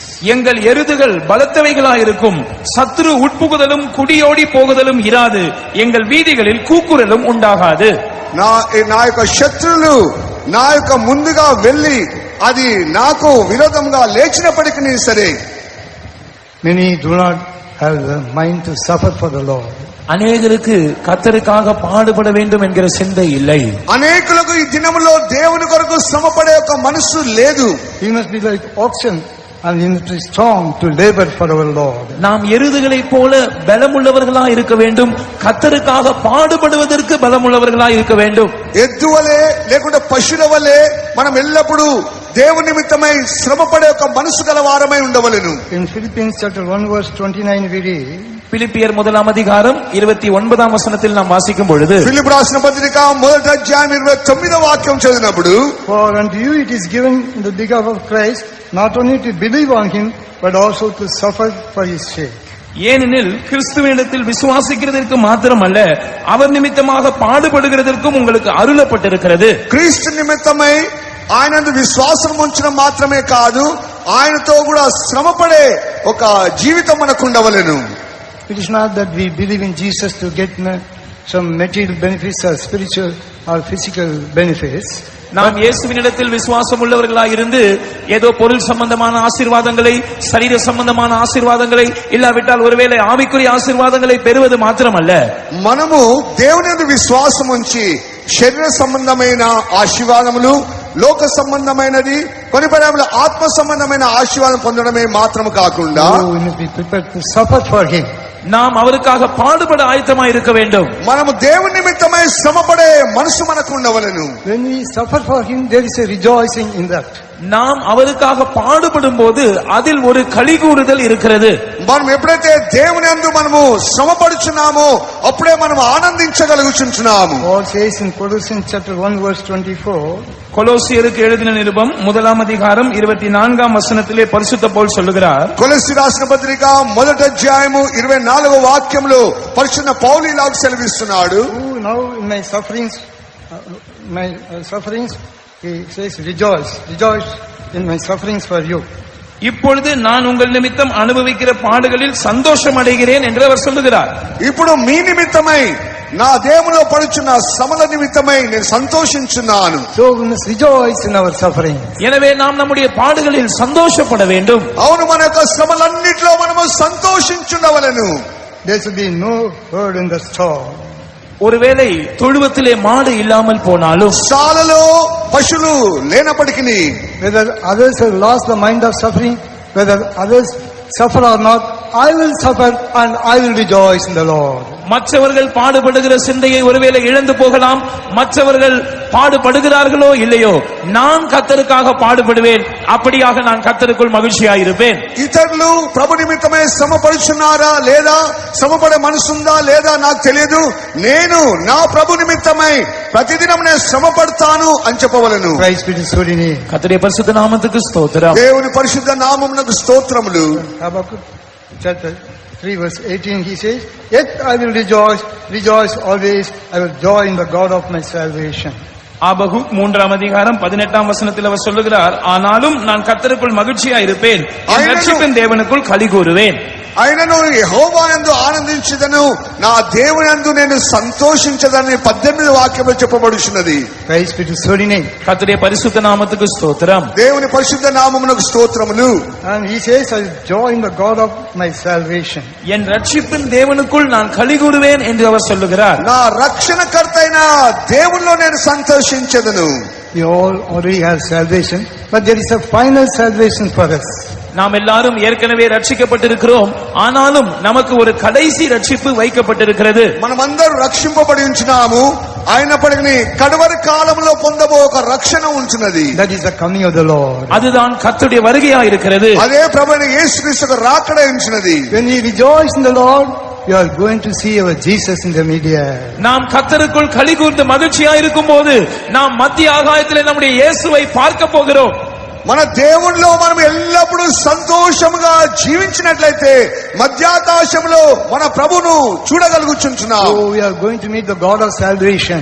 நாம் நம்முடைய ரட்சிப்பின் தேவனை சந்திக்க போகிறோம். మన రక్షణకర్త అయిన దేవుని మనం సంధించబోచున్నాము. So we must always rejoice in the Lord. எனவே நாம் எப்பொழுதும் கர்த்தருக்குள் மகிழ்ச்சியா இருக்க வேண்டும். అందుకొరకు మనమందరము కొరకు ఎల్లప్పుడూ దేవునిలో ఆనందించు వారంగా ఉండవలెను. Why should we rejoice? ஏன் நாம் கழிகூற வேண்டும்? ఎందుకు మనము సంతోషించవలెను? Because the joy of the Lord is our strength. ஏனென்றால் கர்த்தருக்குள் மகிழ்ச்சியாய் இருப்பதே நம்முடைய பலன். దేవునిలో సంతోషించడమే నా యొక్క బలమని చెప్పుకొనవలెను. In verse 19 he says, the Lord God is my strength.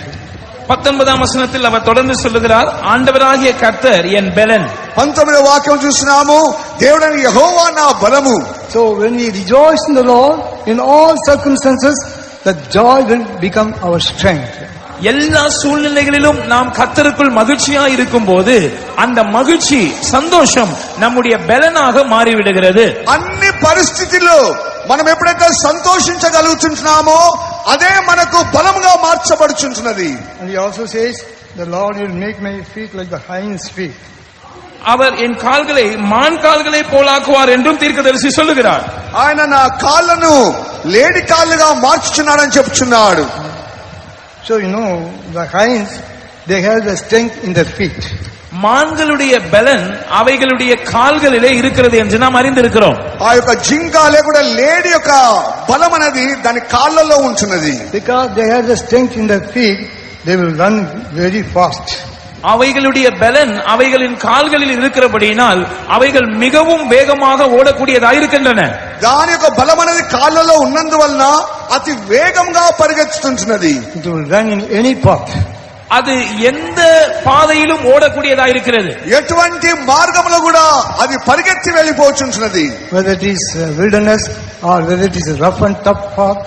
அது ஒரு வனாந்தரமான பாதையா இருக்கட்டும், இல்லாவிட்டால் கரடு முரடான ஒரு பாதையா இருக்கட்டும், అది ఒక అరణ్య మార్గమై ఉండవచ్చును, అది కఠినమైన ఒక కఠోరమైన మార్గమై ఉండవచ్చును. Whether it is a stony path or thorny path. அது ஒரு கல்லு முள்ளுகள் நிறைந்த பாதையா இருக்கட்டும், అది రాళ్ళు ముళ్ళతో కూడిన ఆ మార్గం కూడా ఉండవచ్చును. Whether hills or valleys.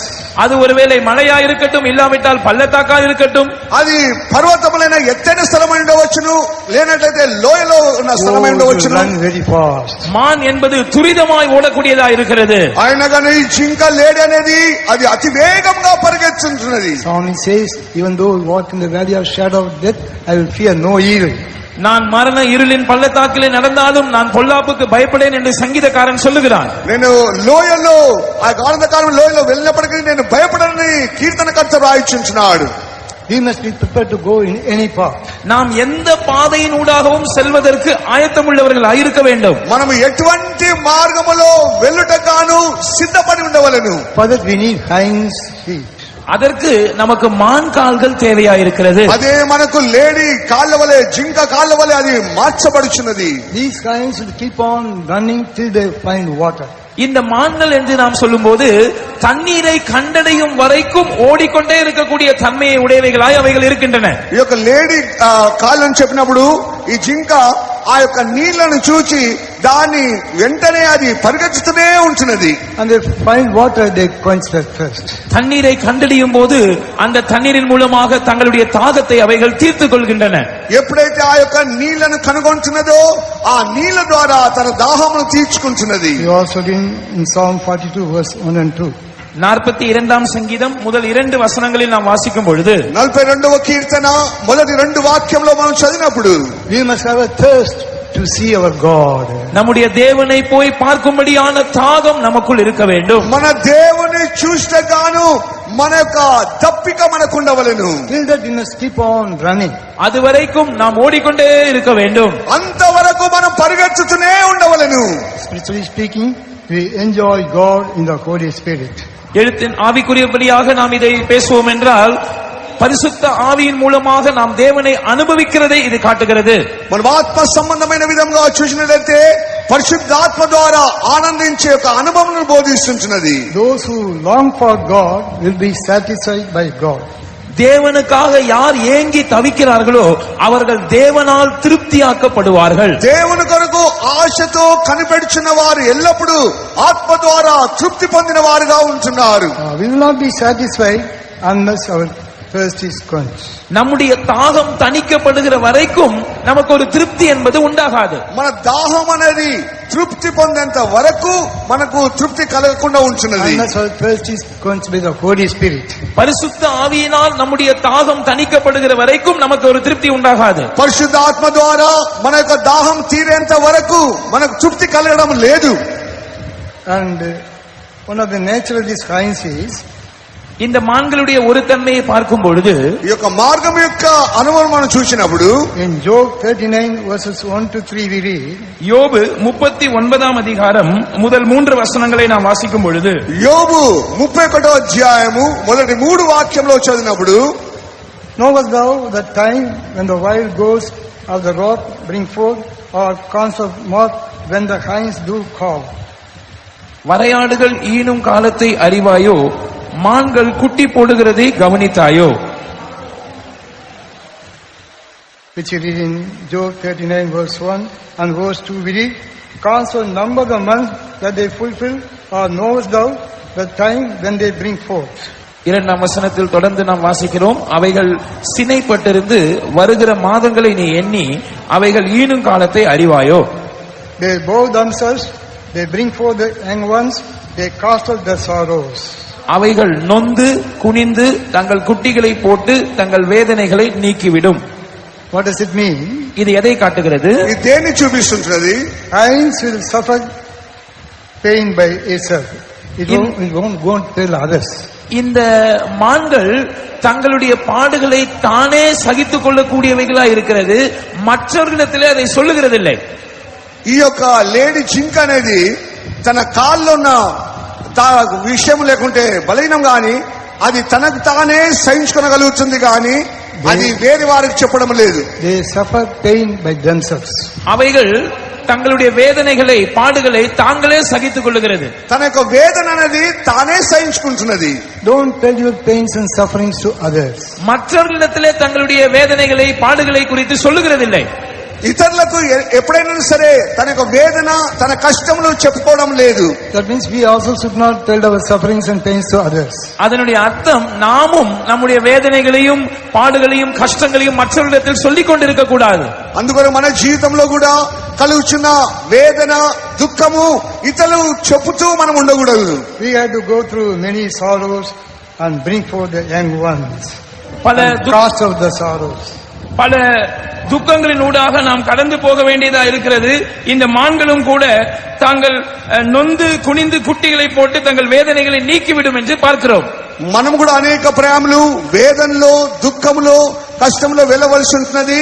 ఈ యొక్క లేడీ జింక కూడా తన యొక్క జీవితంలో అనేక ప్రేమలు కాళ్ళు బలీనమైపోయి తన యొక్క కష్టంలో అది కుంటిగా నడవవలసిన అవసరంలో వస్తుంటున్నది. So that means you must become a victor. அதனுடைய அர்த்தம் நீங்கள் ஒரு ஜெயாலியாய் மாற வேண்டும். అన్ని పరిస్థితుల్లో నువ్వు జయవంతులుగా మార్చబడాలని అర్థం ఇస్తుంటున్నది. Till then you will have sufferings. அது வரைக்கும் உங்களுக்கு பாடுகள் இருக்கத்தான் செய்யும். అంతవరకు నువ్వు శ్రమపడే ఒక అనుభవంలోనే ఉంటున్నావు. In other way also we can say, ஏனிங் souls by burdening for souls. மறுவார்த்தையில் இதை நாம் சொல்ல வேண்டுமானால், ஆத்துமாக்களை பெற்றெடுக்கும்படியாக ஆத்துமாக்களை குறித்து பாரமுள்ளவர்களாய் இருக்கிற அனுபவத்தை இது காட்டுகிறது. ఇంకో విధముగా చూసినట్లయితే ఆత్మల విషయంలో భారము కలిగి ఆత్మను సంపాదించే ఒక అనుభవమును బోధిస్తున్నది. So he says, he will make my feet like the hind feet and make me walk in high places. அவர் என்னுடைய கால்களை மான் கால்களை போல் ஆக்கி என்னுடைய உயரமான ஸ்தலங்களில் என்னை நடக்க பண்ணுவார் என்று அவர் சொல்லுகிறார். నా కాళ్ళను లేడి కాళ్ళవగా మార్చి ఉన్నతమైన స్థలములో ఆయన నన్ను నడిపించునని రాయబడి ఉంచున్నది. What is this high places? இந்த உயரமான ஸ்தலங்கள் என்பது என்ன? ఈ ఉన్నతమైన స్థలం దేని బోధిస్తున్నది? That shows peace. அது சமாதானத்தை காட்டுகிறது. సమాధానమును బోధిస్తున్నది. In song we read, సంగీతத்திலே நாம் వాసిக்கிறோம், కీర్తనలు మనం చదువుతుంటున్నాము. I think Psalm 18 18ஆம் சங்கீதம் 18వ కీర్తన verse 33. 35ஆம் வசனம் 35వ వాక్యం. What is the verse? Psalm. என்னை பலத்தால் இடைகட்டி என் வழியை செவ்வைப்படுத்துகிறவர் தேவனே. அவர் என் கால்களை மான்களுடைய கால்களை போலாக்கி என்னுடைய உயர்தலங்களில் என்னை நிறுத்துகிறார். ఆయన నా కాళ్ళు జింక కాళ్ళ వలె చేయుచున్నాడు, ఎత్తైన స్థలముల మీద నన్ను నిలుపుచున్నాడు. It is God that giveth me strength and maketh my way perfect. He maketh my feet like hinds feet and setteth me upon my high places. So high places. உயரமான ஸ்தலங்கள், ఉన్నతమైన స్థలము. One place we read, high places means the peace. மற்றொரு இடத்துல நாம் வாசிக்கிறோம் உயரமான ஸ்தலங்கள் என்பது சமாதானத்தை காட்டுகிறது. ఇంకో స్థలంలో మనం రాయబడి ఉంచినది ఉన్నతమైన స్థలం అంటే అది సమాధానమును బోధిస్తున్నది. So we have peace. When we say we walk in high places means we have peace. உயரமான ஸ்தலங்களில் என்னை நடக்க பண்ணுகிறார் என்று சொல்லும் போது நமக்கு சமாதானம் உண்டாயிருக்கிற அனுபவத்தை அது காட்டுகிறது. ఉన్నతమైన స్థలం అని చెప్పబడినప్పుడు మన సమాధానకరమైన ఒక జీవితమును బోధిస్తున్నది. Praise be to His holy name. கர்த்தருடைய பரிசுத்த நாமத்துக்கு ஸ்தோத்திரம். దేవుని పరిశుద్ధ నామమునకు స్తోత్రములు. Because when we read, Job 25 verse 2, யோபு 25ஆம் அதிகாரம் 2ஆம் வசனத்தை நாம் வாசிக்கும் பொழுது, యోబు 25వ అధ్యాయము 2వ వాక్యం చదివినప్పుడు, அதிகாரமும் பயங்கரமும் அவரிடத்தில் இருக்கிறது, அவர் தமது உன்னதமான ஸ்தலங்களில் சமாதானத்தை உண்டாக்குகிறார். He maketh peace in high places. அவர் தமது உன்னதமான ஸ்தலங்களில் சமாதானத்தை உண்டாக்குகிறார். ఉన్నతమైన స్థలములో ఆయన నాకు సమాధానమును కలుగజేయువాడైనాడు. Spiritually speaking, you are in heavenly places. ஆவிக்குரிய பிரகாரமாக நாம் உன்னத ஸ்தலங்களில் இருக்கிறோம். ఆత్మీయ జీవితంలో మనం ఉన్నతమైన స్థలంలో ఉంటున్నాము. We always have peace. எனவே நமக்கு எப்பொழுதும் சமாதானம் உண்டாயிருக்கிறது. అవును, ఎల్లప్పుడు మనకు సమాధానం ఉంటున్నది. He makes me to walk in high places also means அவர் என்னை உயரமான ஸ்தலங்களில் நடக்க பண்ணுகிறார் என்று சொல்லும் போது அதற்கு இன்னொரு அர்த்தமும் உண்டு. ఉన్నతమైన స్థలములో ఆయన నిలబెట్టువాడై ఉన్నాడని చెప్పినప్పుడు వేరే అర్థం దేని ఇస్తున్నది? in eternity we will be in Zion and New Jerusalem. நித்தியத்திலே நாம் சியோனிலும் புதிய எருசலேமிலும் காணப்படுவோம். నిత్యత్వంలో సియోను యెరూషలేములో మనం కనబడుచున్నాం. Oh, we are going to dwell in the high places. நாம் உயரமான ஸ்தலங்களில் வாசம் பண்ண போகிறோம். మనం ఉన్నతమైన స్థలంలో నివాసం చేయబోతున్నాము. But that on this earth we need the hinds feet. அதற்காக இந்த பூமியில் இருக்கும் போது நமக்கு மான் கால்கள் அவசியமா இருக்கிறது. అందుకొరకే భూమిలో నివసించినంత కాలం వరకు లేడి కాళ్ళ వలె మన కాళ్ళు మార్చబడవలెను. So we will have perfect peace. எனவே நமக்கு பூரண சமாதானம் உண்டாயிருக்கிற அனுபவத்தை அது காட்டுகிறது. మనకు పూర్ణమైన సమాధానముగా జీవించే అనుభవమును బోధిస్తున్నది. And we are going to dwell in Zion and New Jerusalem in eternity. நித்தியத்திலே நாம் சியோனிலும் புதிய எருசலேமிலும் வாசம் பண்ண போகிறோம் என்பதையும் அது காட்டுகிறது. నిత్యత్వంలో సియోను యెరూషలేములో నివాసం చేసే అనుభవమును బోధిస్తున్నది. For that we must rejoice in the Lord always. அதற்காக நாம் எப்பொழுதும் கர்த்தருக்குள் மகிழ்ச்சியா இருக்க வேண்டும். అందుకొరకు ఎల్లప్పుడూ దేవునిలో మనము ఆనందించు వారముగా ఉండవలెను. Let us make a decision in the presence of God. தேவ சமூகத்தில் நாம் ஒரு தீர்மானம் செய்வோமாக.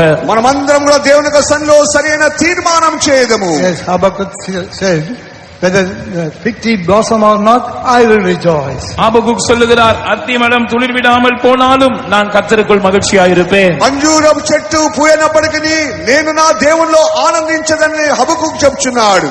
Whether others have faith in the Lord for healing or not, I will have faith and I will be healed. I will rejoice in the Lord. சுகத்திற்காக கர்த்தரிடத்தில் மற்றவர்கள் விசுவாசம் வைத்தாலும் வைக்காமல் போனாலும் நான் கர்த்தரிடத்தில் விசுவாசமா இருப்பேன்.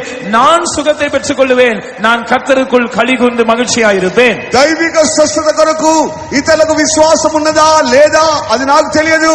నేను మాత్రము నా దేవుని యందు విశ్వాసం ఉంచి నేను స్వస్థత పొందేదను. Whether there is fruit in the vine or not, I will rejoice. திராட்சை செடிகளில் பலன் உண்டானாலும் உண்டாகாமல் போனாலும் நான் கர்த்தருக்குள் மகிழ்ச்சியா இருப்பேன். ద్రాక్ష చెట్టు అనేది ఫలములు కాసినప్పటికీ అది పూయనప్పటికీ సరే నేను మాత్రము నా దేవునిలో సంతోషించువానుగా ఉండేదను. Whether others love me or not, I will love them and I will rejoice in the Lord. மற்றவர்கள் என்னை நேசிக்கிறார்களோ இல்லையோ நான் அவர்களை நேசிப்பேன். அப்படியாக நான் கர்த்தருக்குள் மகிழ்ச்சியா இருப்பேன். ఇతరులు నన్ను ప్రేమిస్తున్నారా లేదా అది నాకు తెలియదు. నేను మాత్రము దేవునిలో ఎల్లప్పుడూ ఇతరులను ప్రేమించి ఆనందించెదను. The labor of olive may fail. ஒலிவ மரத்தின் பலன் அற்று போகலாம். ఆ యొక్క ఒలివ చెట్టు అనేది ఫలము లేకుండా పోయి ఉండవచ్చు. But I will have always fairness in me. I will honor God, I will honor man, and I will rejoice in the Lord. ஆனால் நானோ எப்பொழுதும் எனக்குள் கொழுமையை உடையவனாயிருந்து நான் தேவனையும் மனுஷரையும் கனப்படுத்தி நான் கர்த்தருக்குள் மகிழ்ச்சியாயிருப்பேன். నేను మాత్రము కొవ్వు పదార్థము దొరికినట్లుగా నేను ఆ అనుభవం అనుభవించి నా దేవుణ్ణి నా యొక్క ఇతరులందరినీ కూడా నేను గణపరచెదను. Flock may be cut off from the fold. ஆட்டு மந்தைகள் பலனற்று முதலற்று போகலாம். ఆత్మలు కొన్ని ప్రేమలు కనబడకుండా పోవచ్చును. Many may leave the truth and depart from the fellowship.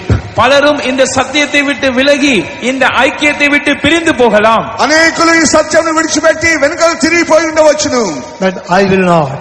ஆனால் நான் அப்படி செய்ய மாட்டேன். నేను అలాగ చేయడం లేదు. I will obey in the truth and the fellowship, and I will rejoice in the Lord. நான் சத்தியத்திலும் இந்த ஐக்கியத்திலும் நிலைத்திருந்து நான் கர்த்தருக்குள் மகிழ்ச்சியாயிருப்பேன். నేను ఈ సత్యములోను ఈ యొక్క పరిశుద్ధుల సహవాసములో నిలిచి నేను ఆనందించెదను. Others may lose the mind of suffering.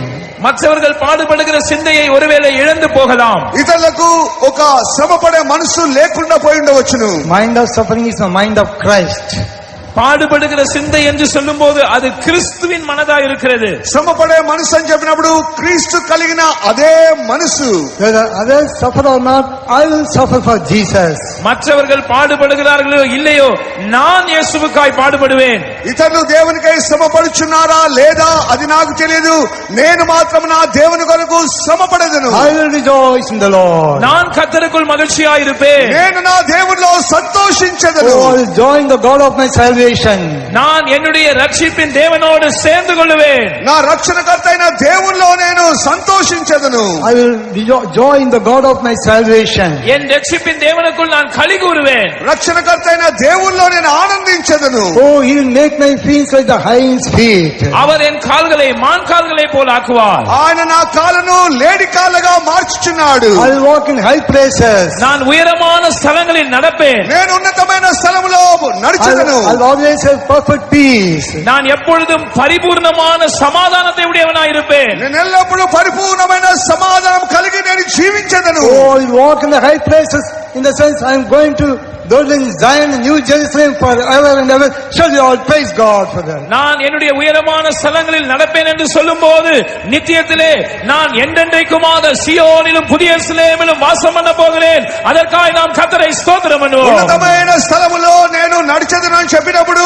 సియోను యెరూషలేము అనే ఉన్నతమైన అనుభవంలో జీవించెదను గనుక దేవునికి అప్పగించుకొని మనం స్తోత్రం చేయదము.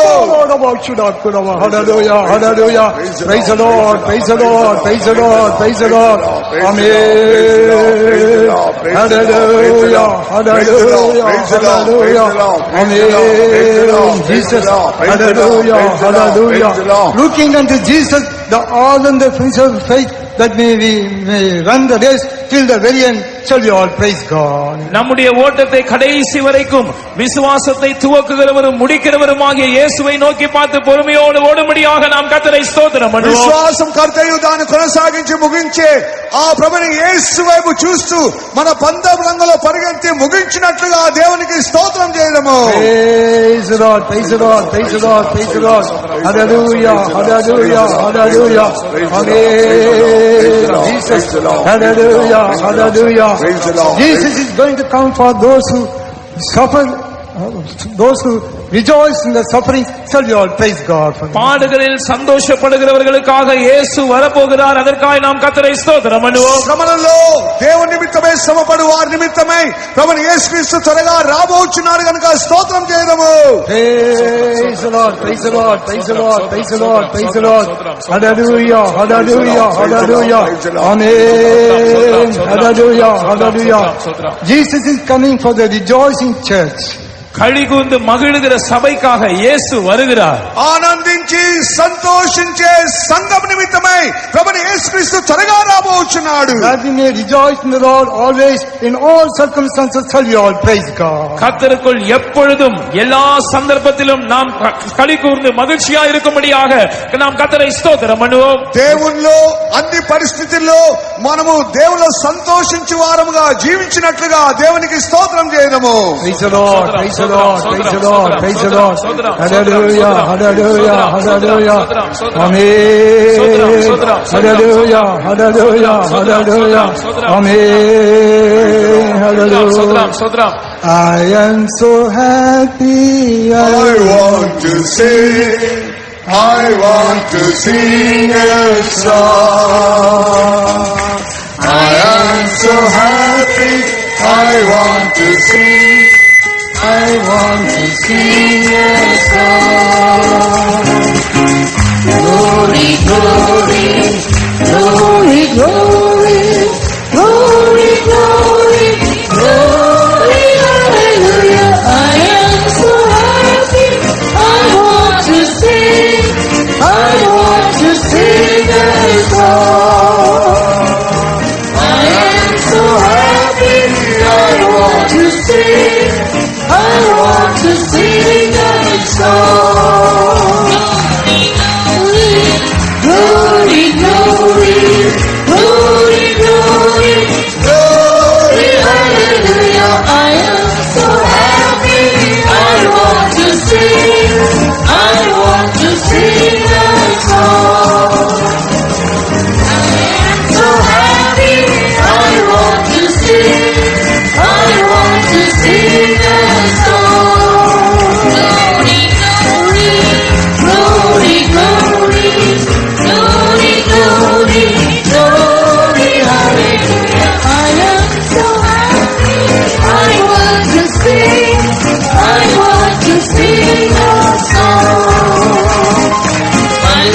மகிழ்ச்சியாலே நான் பாடுவேன். ஆண்டவரை பாடுவேன். மகிழ்ச்சியாலே நான் பாடுவேன். ஆண்டவரை பாடுவேன். மகிமை, மகிமை, மகிமை, மகிமை, மகிமை, ஹல்லேலூயா. மகிழ்ச்சியாலே நான் பாடுவேன். ஆண்டவரை பாடுவேன். Amen. Hallelujah, hallelujah, hallelujah, hallelujah. Amen. Hallelujah, hallelujah, hallelujah. Amen. Hallelujah, hallelujah, hallelujah. Amen. Hallelujah. Yes, when we sing with joy, the Lord will also rejoice over us with singing. Shall we all praise God for that? நாம் மகிழ்ச்சியினால் நிரம்பி பாடும்போது கர்த்தரும் நம் பேரில் கம்பீரமாய் பாடி களி கூறுவார். அதற்காக நாம் கர்த்தரை ஸ்தோத்திரம் பண்ணுவோம். సంతోషంతో పాడినప్పుడు మన దేవుడు కూడా మనతో కలిసి సంతోషించి వాడై ఉన్నాడు కనుక దేవునికి స్తోత్రం చేయడము. Praise the Lord, praise the Lord, praise the Lord, praise the Lord. Hallelujah, hallelujah, hallelujah, hallelujah, hallelujah, hallelujah, hallelujah. Amen. Once again, praise God. The Lord may give us grace to rejoice in all our sufferings. நம்முடைய எல்லா பாடுகளிலும் நாம் மகிழ்ச்சியா இருக்கும்படியாக சந்தோஷப்படும்படியாக கர்த்தர் நமக்கு கிருபை தரும்படியாய் மீண்டும் ஒருமுறை கர்த்தரை ஸ்தோத்திரம் பண்ணுவோம். మనం అన్ని పరిస్థితుల్లో కూడా మన దేవుళ్ళు ఆనందించి సంతోషపడినట్లుగా దేవుడు మనకు కృపను గ్రహించినట్లుగా స్తోత్రం చేయడము. Praise the Lord, praise the Lord, praise the Lord, praise the Lord. Hallelujah, hallelujah, hallelujah, hallelujah. Amen. Be glad and rejoice because the marriage of the Lamb is come. சந்தோஷப்பட்டு களிகூர கடவோம், ஏனென்றால் ஆட்டுக்குட்டியானவருடைய கல்யாணம் வந்தது. గొర్రె పిల్ల వివాహోత్సవం వచ్చిన గనుక మనం సంతోషించి ఆనందించదము. Be glad and rejoice and give honor to him. நாம் சந்தோஷப்பட்டு களிகூர்ந்து அவருக்கு துதி செலுத்த கடவோம். మనము సంతోషించి ఆనందించి ఆయన స్తుతించి గణపరచదము. Oh, Jesus is coming for the rejoicing church. Shall we all once again praise God? மகிழ்ந்து களிகூறுகிற சபைக்காக இயேசு வருகிறார். அதற்காக நாம் திரும்பமாய் கர்த்தரை ஸ்தோத்திரம் பண்ணுவோம். సంతోషించే సంఘం నిమిత్తమే ప్రభువు యేసుక్రీస్తు త్వరగా రాబోచున్నాడు కనుక స్తోత్రం చేయదము. Praise the Lord, praise the Lord, praise the Lord, praise the Lord, praise the Lord. Amen. Hallelujah, hallelujah, hallelujah. Praise God the Father, Son and the Holy Spirit. பிதா குமாரன் பரிசுத்த ஆவியானவராகிய தேவனை நாம் ஸ்தோத்திரம் பண்ணுவோம். తండ్రి కుమార పరిశుద్ధాత్మ దేవునికి కృతజ్ఞత స్తోత్రం చేయడము. Praise the Lord, praise the Lord, praise the Lord, praise the Lord, praise the Lord, praise the Lord. Praise the Lord. Shall we pray? పరలోకమందున్న మా తండ్రి, మీ పాదములకు కృతజ్ఞత స్తోత్రములు చెల్లిస్తున్నాము దేవా. కన్వెన్షన్ ప్రారంభం నుంచి ముగించేంత వరకు భారం ఎత్తి నడిపించి గొప్ప ఆశీర్వాదకంగా మీరు ముగించినందుకే కృతజ్ఞత స్తోత్రం చెల్లిస్తున్నాము తండ్రి. నాయన ప్రతి కూట మీరు ఆశీర్వదించున్నారు, ప్రతి మీటింగ్ లో గొప్ప కార్యములు చేస్తున్నారు, అనేక ఆత్మలను మీరు బాప్తిసం సిద్ధపరిచినందుకు కొరకే స్తోత్రం ప్రభువా. విశేషంగా ఉదయ కాలమున మీరు ఇచ్చిన సత్య వాక్యముల కొరకై కృతజ్ఞత స్తోత్రము చెల్లిస్తున్నాము తండ్రి. ఈ చివరి దినములో అనేకులు దుఃఖంతోని, భారముతోని, నిరాశతోని అనేక విధములుగా వేదన పడుతూ జీవిస్తున్న కాలములో అనేకులు మాకు ఏమి సంభవించడం లేదు, మా యొద్ద ఏమి లేదు అని తలంచుకుంటూ దుఃఖపడుతున్న సమయంలో మీరు ఇచ్చిన సత్యవాక్యముల కొరకై స్తోత్రం చెల్లిస్తున్నాము స్వామి. మా యొక్క జీవితంలో అనేక విధములుగా ప్రభు అంజూరపు చెట్టు వలె మా యొక్క జీవితంలో ఆ యొక్క పూలు పూయనప్పటికీ ప్రభువా అనేక విధములుగా మా యొక్క జీవితంలో దైవిక స్వస్థత, వ్యాధులు, బలహీనతలు, పోరాటములు, శోధనలు వచ్చినప్పటికీ కూడా ప్రభువా మీలో ఆనందించుటకు మాకు సహాయం చేయించినందుకు కొరకై స్తోత్రం చెల్లిస్తున్నాము. అన్ని పరిస్థితుల్లో స్వస్థత పొంది ఆనందించవాలని మీరు బోధించినందుకు కొరకై స్తోత్రం చెల్లిస్తున్నాము స్వామి. ద్రాక్షరసం వల్ల ఎల్లప్పుడూ మేము ఆనందించి దేవుని మనుషులను గణపరచుచు ఇతరులను సంతోష పెట్టు వారముగా జీవించటకు మాకు సహాయం చేయండి. ఇతరులను గణపరచు వారముగా జీవించటకు గాను మాకు సహాయం చేయండి ప్రభువా. ఎల్లప్పుడూ కూడా మా యొక్క జీవితంలో నాయన ఏది ఉన్నప్పటికీ లేనప్పటికీ నాయన నీ వాక్యం అనే కొవ్వు పదార్థము చేత మేము ఆనందించు వారముగా ఉండి ప్రభువా ఇతరులను గణపరచు వారముగా జీవించటకు గాను మాకు సహాయం చేయండి ప్రభువా. ఆత్మల గురించి భారం కలిగి జీవించటకు గాను సహాయం చేయండి. శ్రమల్లో సంతోషించటకు గాను మాకు నేర్పించండి. లేడి కాళ్ళ వలె మా కాళ్ళను బలపరిచి అన్ని పరిస్థితుల్లో ఎత్తైన స్థలంలో పరిగెత్తి సమాధానముగా జీవించి మీ రాకడకు సియోను యెరూషలేముకు సిద్ధపడటకు గాను సహాయం చేయండి. యేసు పరిశుద్ధ నామములో అడుగుచున్నాము తండ్రి, ஆமென். ஆண்டவரே, இந்த நல்ல வேளைக்காக நன்றியோடு துதிக்கிறோம் சுவாமி. இந்த கன்வென்ஷனுடைய ஒவ்வொரு பகுதியை பொறுப்படுத்தி ஆசீர்வதித்து இந்த கடைசி கன்வென்ஷனை ஆசீர்வதிக்க சித்தம் கொண்டதுக்காக நன்றியோடு துதிக்கிறோம். நீங்கள் மத்தியில் பலமாக்கி செய்திருக்க தாவே, எங்களுக்கு தந்த ஆலோசனைகளுக்காக வாழ்த்துறோம் கத்தாவே சுவாமி.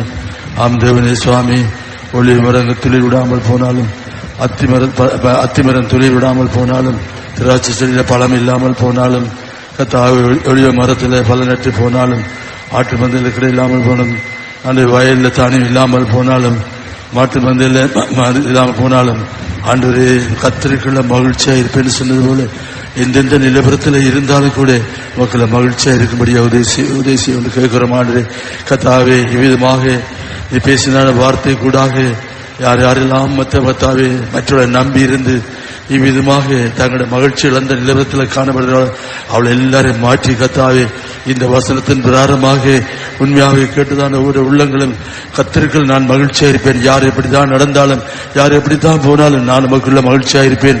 அந்த வாஞ்சியோடு கூட இந்த வார்த்தையின் மூலமாக ஒவ்வொருவரையும் தைரியப்படுத்தி பலப்படுத்தி கத்தாவே ஆண்டவரே சுவாமி, ஆண்டவரே ஆயத்தமுள்ளாய் காண உதேசி ஒன்று கேட்கிறேன் கத்தாய். கத்தருக்குள்ள மகிழ்ச்சியா இருப்பேன் சொன்னவரை அந்த மகிழ்ச்சியான ஆட்டுக்குட்டியான கல்யாணம் வந்தது.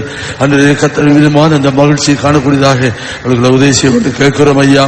சியோனும் எருசலேமுக்காக நீர் விதமாக பிரயாசப்படுகிற தேவனையா, ஆயினால் கத்தாவே எவருடைய சுவாமி அன்றே பலவீனங்கள், கவலைகள், தூக்கங்கள், பாரங்களை கண்டு விதமாக சோர்ந்து போகாதபடிக்கு எல்லாவற்றிலையும் கத்தர் மேலே நம்பிக்கையா இருந்து மகிழ்ச்சியா இருந்து ஓட்டத்தை மகிழ்ச்சியா முடிக்க உதவி செய்யும்.